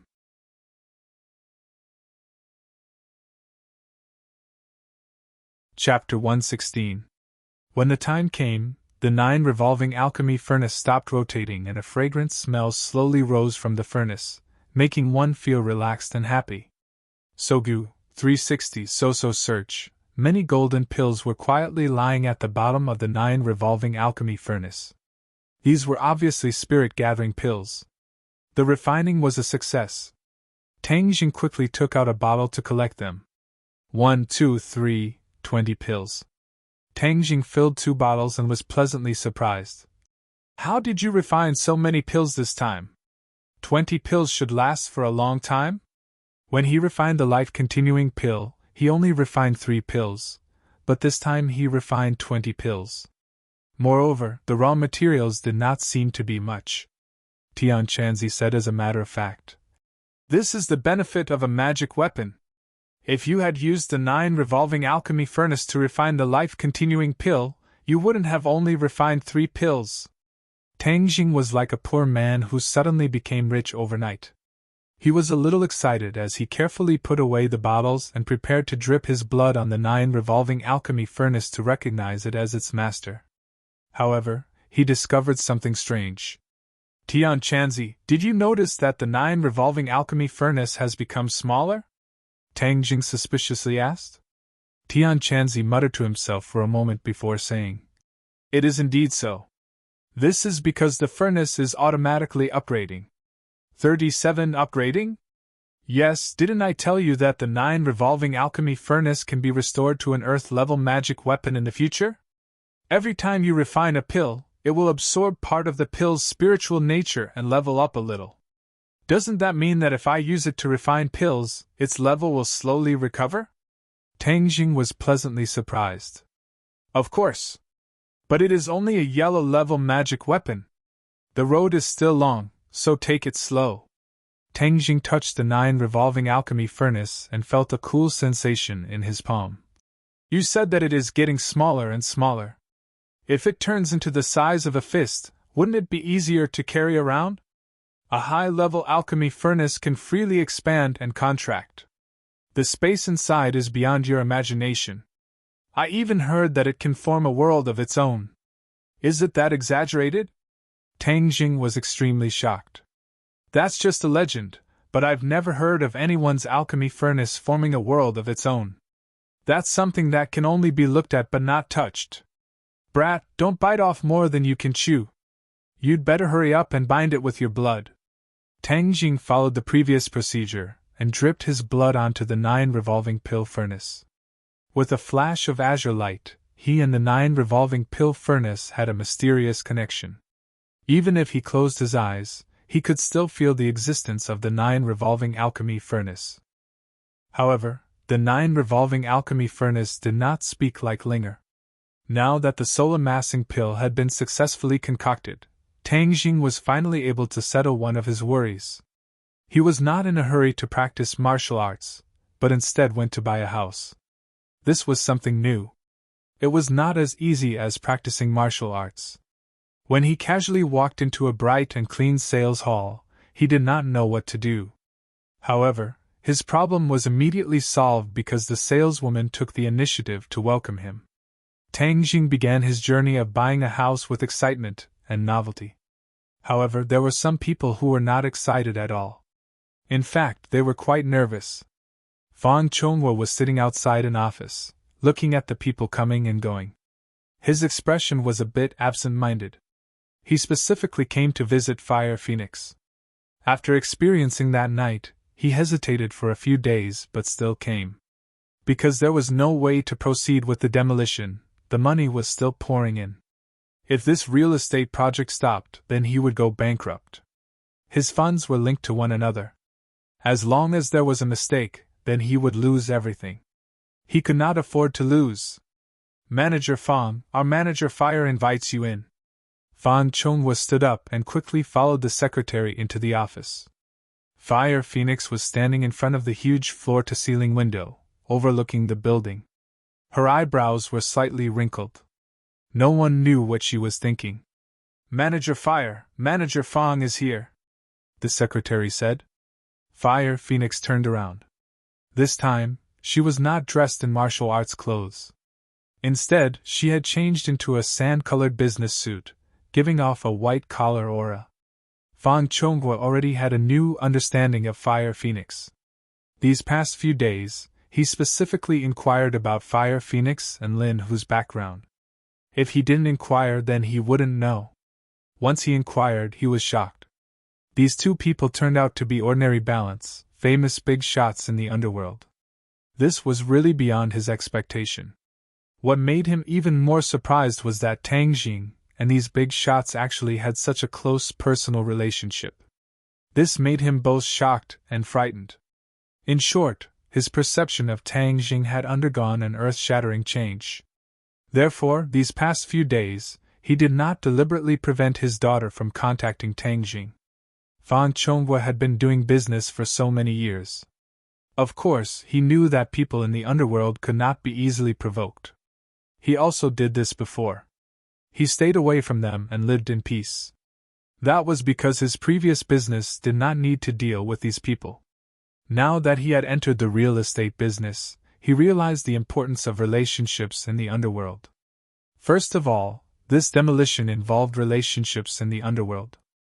He also truly understood why Fire Phoenix's demolition went so smoothly. Because she was a big shot in the underworld. Naturally, she had her ways.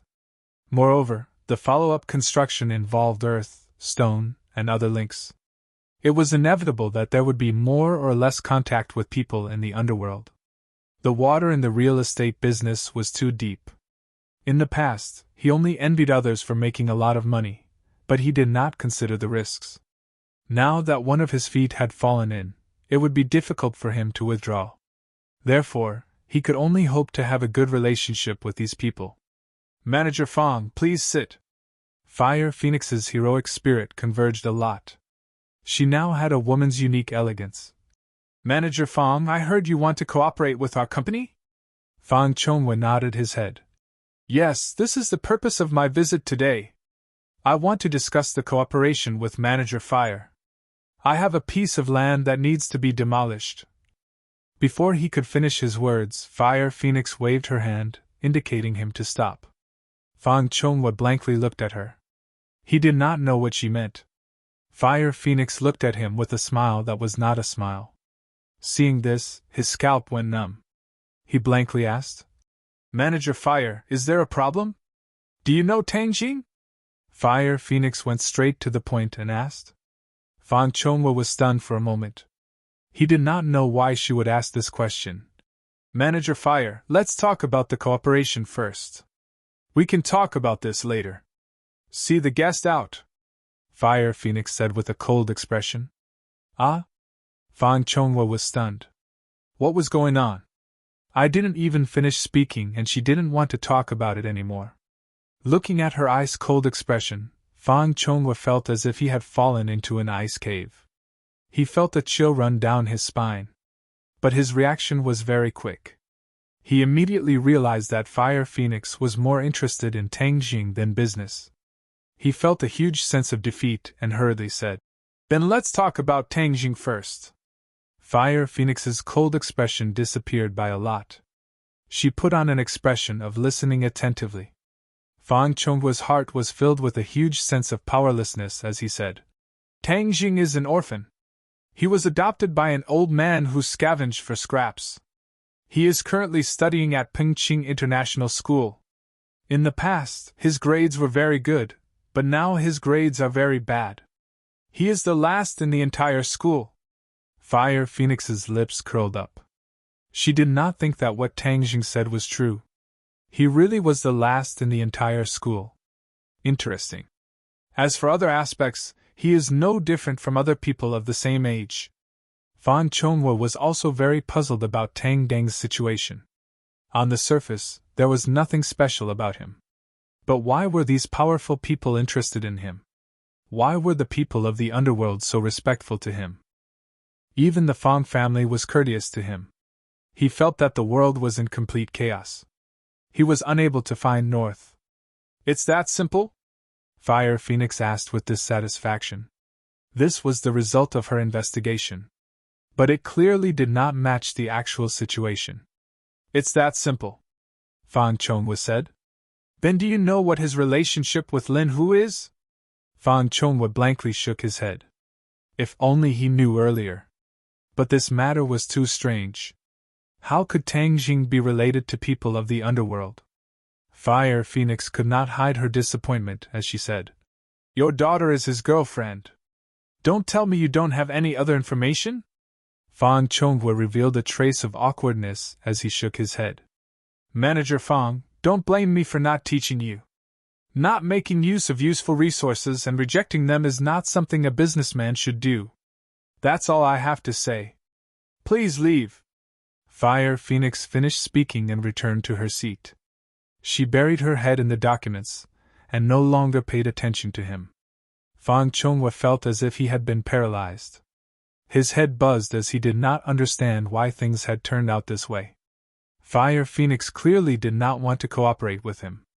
If not for wanting to inquire about Tang Geng's information, she probably would not have even met with him. He really wanted to get angry. It has been many years since he had been angered like this. But in the end, the wolf had the upper hand. Fire Phoenix was the boss of the underworld. To go against her, he was tired of living. He stood up in a daze. He did not even know how he left the office. Walking on the street, he looked up at the sun. The glaring sunlight made him squint his eyes. But his eyes were still lifeless. He really wanted to roar towards the sky. But he knew that it was useless. He resentfully looked back at Fire Phoenix's office with an indescribable look of dismay. Could it be that this time I really can't pass this hurdle? I have worked hard for most of my life and finally achieved what I have today. Could it be that because of this matter, I will lose everything? He was not willing. But what was the use of this? Fire Phoenix clearly did not want to help him. Who could he look for? Business friends? Don't joke around. Others could not wait for him to be unlucky. In business, there was too much deception. How could there be real friends? Everyone was together because of benefits. If they could hit him while he was down, the other party would definitely not mind ruthlessly stepping on him. Don't blame me for not teaching you. Not making use of useful resources and rejecting them is not something a businessman should do. Fire Phoenix's words suddenly popped up in his mind. He was shocked. These words were not simple. There was a deeper meaning behind them.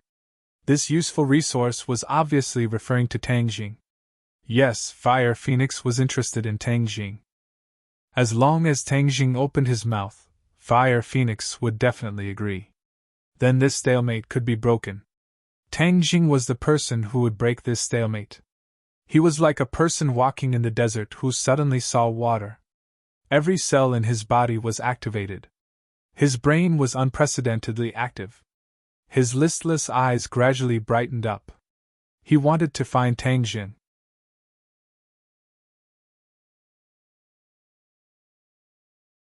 Chapter 117. Fang Chonghui immediately returned home, preparing to have his daughter find Tang Jing. Shi Mengqin was frightened by his anxious appearance, and immediately asked for the reason. These few days, Shi Mengqin's days were not good as her husband was cold to her. Even though she did not think she did anything wrong, she was still cautious, not daring to touch her husband's bad luck. Fang Chonghui did not have time to explain to her and directly asked where his daughter was. Shi Mengqin angrily said, "She was called out by that little brat, and no matter what I did, I could not stop her." "Then I'll call her," Fang Chonghui impatiently said. "Right, call her back. She and that little brat together will easily learn bad things. This time she won't even listen to her mother's words. It must be that little brat behind her back, saying bad things about me." "Don't speak." Fang Chonghui unhappily stopped her. Shi Mengqin immediately kept quiet out of fear, not knowing why her husband was so angry. It was as if he had eaten gunpowder. Sure, are you with Tang Jing?" The call connected and Fang Chonghui hurriedly asked. "Yes." Fang Sure did not hide it. Ever since the two's relationship was made public, she did not plan to hide it. Instead, she openly exposed it in front of her parents. She wanted to create an established fact, letting her parents get used to Tang Deng's existence. "Where are you guys?" "Upwind Water." This was one of Ordinary Balance's buildings. "Okay, you guys wait for me there and don't run around. I'll come find you guys and we'll be there soon." Fang Chonghui finished speaking and walked towards his car. Shi Mengqin's eyebrows jumped and said with interest, "I'll also go. I want to see what this little brat is up to. Mengqin, let me tell you, when you see Tang Jing, you must have a good attitude." Fang Chonghui stopped and solemnly warned. "What?" Shi Mengqin was flabbergasted. "Aren't we going to denounce him and bring Shisher back?" "Who said we're going to denounce him? We have a request for Tang Jing, so we must have a good attitude. You never gave him a good face, so this time you must perform well and reverse the bad impression." Fang Chonghui was filled with regret. The current situation was all caused by his own family. He had personally pushed Tang Jing to the opposite side. Shi Mengqin blankly looked at her husband. What was going on? Her mind was completely unable to react. "Get in the car. Don't dawdle. Remember what I told you." Fang Chonghui had already started the car. Only then did Shi Mengqin absent-mindedly sit in the car, still feeling dizzy. The car sped to Shangfeng Shui, and the two of them finally saw Tang Jing and Fang Sure in the sales hall. Looking at the two of them from afar, Mr. and Mrs. Fang were guessing what they were doing here. It was a novel idea to arrange a date here. Of course, Tang Jing was here to buy a house. He still had 700,000 yuan, which was just enough to buy a small house. However, he had already seen a few buildings. Although the sales lady had said a lot, he still hadn't made up his mind. Houses had always been the most important commodity for the people of the country. This was the place to settle down, so it must be carefully selected. Tang Jing also did not have any experience, so in the end, he decided to call Fang Sure over. In this aspect, she was a bit more knowledgeable. Although the sales lady saw that the two of them looked like high school students, she still did not look down on them. In this society, there were many low-key rich people. Although they were young, their families were rich. Who knows, if they were in a good mood, they might just buy a house. Tang Jing listened until his head was spinning. He discovered that buying a house was much more difficult than cultivating. On the contrary, Fang Shishir listened with great interest. From time to time, she would ask a few questions, but she was always able to get to the point. This made the sales lady feel that the other party was not here to play around. Tang Jing saw Fang Shishir and Shi Mengqin from afar. He pursed his lips at Fang Shishir, causing her expression to become a bit awkward. After all, the relationship between her boyfriend and her family was really bad. Shishir, what are you two doing here? Fang Chongguo asked with a smile. His smile was as amiable as possible, causing Tang Jing to be stunned. Did the sun rise from the west? Little Tang, how are you? I haven't seen you for a few days. How are your injuries? Fang Chongguo asked with concern. It's already healed. Tang Jing suspiciously looked at him. If things were abnormal, then there must be a demon. He did not dare to lower his guard. Young people's bodies are really good. They recover quickly. What are you two doing? Buying a house. The Fang couple were both shocked. They knew that with Tang Jing's family conditions, how could he buy a house? Shi Mingqin's heart moved. Her face immediately became gloomy. She believed that Tang Jing must have instigated Fang Shishir to buy a house for him. No wonder he called her over. It was truly a good plan. How long had it been and he was already eyeing the Fang family's property? He was truly too despicable. The anger in Shi Mingqin's heart immediately flared up. After losing her wolf, she had completely forgotten her husband's warning. She angrily said, Tang Jing, you are young yet you don't learn well. You actually beat around the bush and think of ways to take my family's property. You are too vicious. Could it be that you learned this in school? No wonder your grades are so bad and you are the last in school. Once these words were spoken, the entire room was silent. Even the sales lady could not help but look at Tang Jing. Was this true? This boy looked so delicate and pretty. How could he be so despicable? Tang Jing froze for a moment. His face also sank. The feeling of being framed was not good. Moreover, Shi Mengqin had repeatedly believed that he was together with Fang Shishir for the Fang family's property. This was unbearable. You are not only insulting me, you are also insulting your daughter. Do you understand? Tang Jing's tone became even more serious. You still dare to twist words and resort to sophistry. I will let everyone see your true face. Don't think that I don't know what you are thinking. Shi Mengqin became more and more energetic as she spoke. Fang Shishir was so angry that her entire body trembled. She was both heartbroken and angry. Why couldn't her own mother support her? Why did she have to oppose her and even insult Tang Jing like this? Mom, how can you be like this? This is not what you think. It is Tang Jing who wants to buy a house with his own money. Where does he have the money? Do you think that he can rely on his grandfather who picks up junk to earn money to buy a house? What a joke. He will definitely make you pay in the end. You silly girl. Shi Mengqin continued to ridicule. You shut up. Suddenly, Fang Chongguo loudly roared as he angrily stared at his wife. He wished that he could skin her alive. He came to ask for help from Tang Jing, but not only did she not help, she even added fuel to the fire. This time, he was truly finished. Chongguo, what I said was the truth. We must guard against this little brat's sinister intentions. Shi Mengqin continued to blabber on but saw a palm flying towards her. Pa! A crisp slap sounded out, and her voice came to an abrupt stop. Shi Mengqin was dumbstruck as she stood there like a wooden puppet. She simply could not believe what had just happened. Fang Chongguo slapped her. He was her husband and had never hit her before. This was the first time. Fang Chongguo's face became the color of pig liver. His lungs were about to explode from anger. Everyone else was also stunned, especially the sales lady. From the start, she could tell that this couple was rich because they came out of the luxurious car outside. But the key point was, what was going on? The wife was shouting herself hoarse and criticizing the little handsome boy while the husband was flustered and exasperated as he slapped her. Even acting in a movie did not have such ups and downs. Dad, you... Fang Shishir stared at her father. Hun, don't listen to her nonsense. She doesn't understand anything. Fang Chonghua said with a lingering anger. Xi Mengqin finally came back to her senses. The pain on her face was very clear.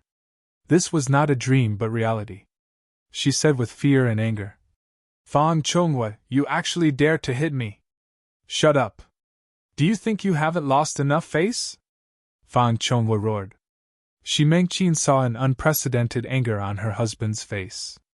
Her heart trembled as she finally felt a bit of fear. She did not dare to speak again. Dad, don't be so fierce. It's so scary. If you have something to say it properly. Fang Shishir advised, but still felt as if she was in the clouds. Fang Chonghua squeezed out a smile at his daughter and said, If only your mother was as reasonable as you. Then, he looked at Tang Jing and made his tone as amiable as possible and said, Tang Jing, don't be angry at her. She is used to being unreasonable. Tang Jing did not bat an eyelid as he had already seen some clues. Last time, Fang Chonghua did not have such a good attitude towards him. There must be a reason for this 180-degree change. Seeing Tang Jing not say a word, Fang Chonghua squeezed out a smile that was uglier than crying and said, You want to buy a house, right? You don't need to waste your money. Our family still has a few houses. You can choose one to live in. What? Everyone else was shocked. Just now, Xi Mengqin was still saying that Tang Jing was doing this for the Fang family's property. Now, she took the initiative to give him a house. This change was just too big. Tang Jing suddenly stared blankly at Fang Chonghua. He did not come back to his senses as he stared blankly at Fang Chonghua. The sales lady stared at this group of people as if they were aliens. This little handsome brother's charm was just too great. He did not even conquer his mother-in-law and instead conquered his father-in-law. Moreover, from the looks of it, his father-in-law seemed to be trying to curry favor with him. But didn't they just say that this little handsome brother's family was poor? Could it be that the world has changed and the poor are now so popular that the rich like to give to the poor? In short, this change made everyone present feel that it was inconceivable. Xi Mengqin clearly wanted to flip out but was afraid of her husband's anger, so she did not dare to speak. In the corner of the sales hall, a graceful figure looked at this scene with interest. It was hard to hide the shock on her face, but there was also a trace of anger in her eyes as her gaze focused on Tang Jing. This person was Lu Qingmei. She hatefully thought, Tang Jing, you actually dared to lie to me. You said that you were taking a leave of absence to recuperate at home. This lively appearance, where does it look like you are recuperating? Moreover, you came to buy a house with Fang Shishir, and so many things have happened. I think you just want to avoid your promise with me and not participate in the monthly exam. Just you wait, I will definitely take care of you. Tang Jing never would have thought that he would bump into Lu Qingmei when he came to buy a house because she was also buying a house. You're tuning in to the Phoenix Nights YouTube channel. Don't forget to subscribe and join us on this journey to catch the most captivating stories.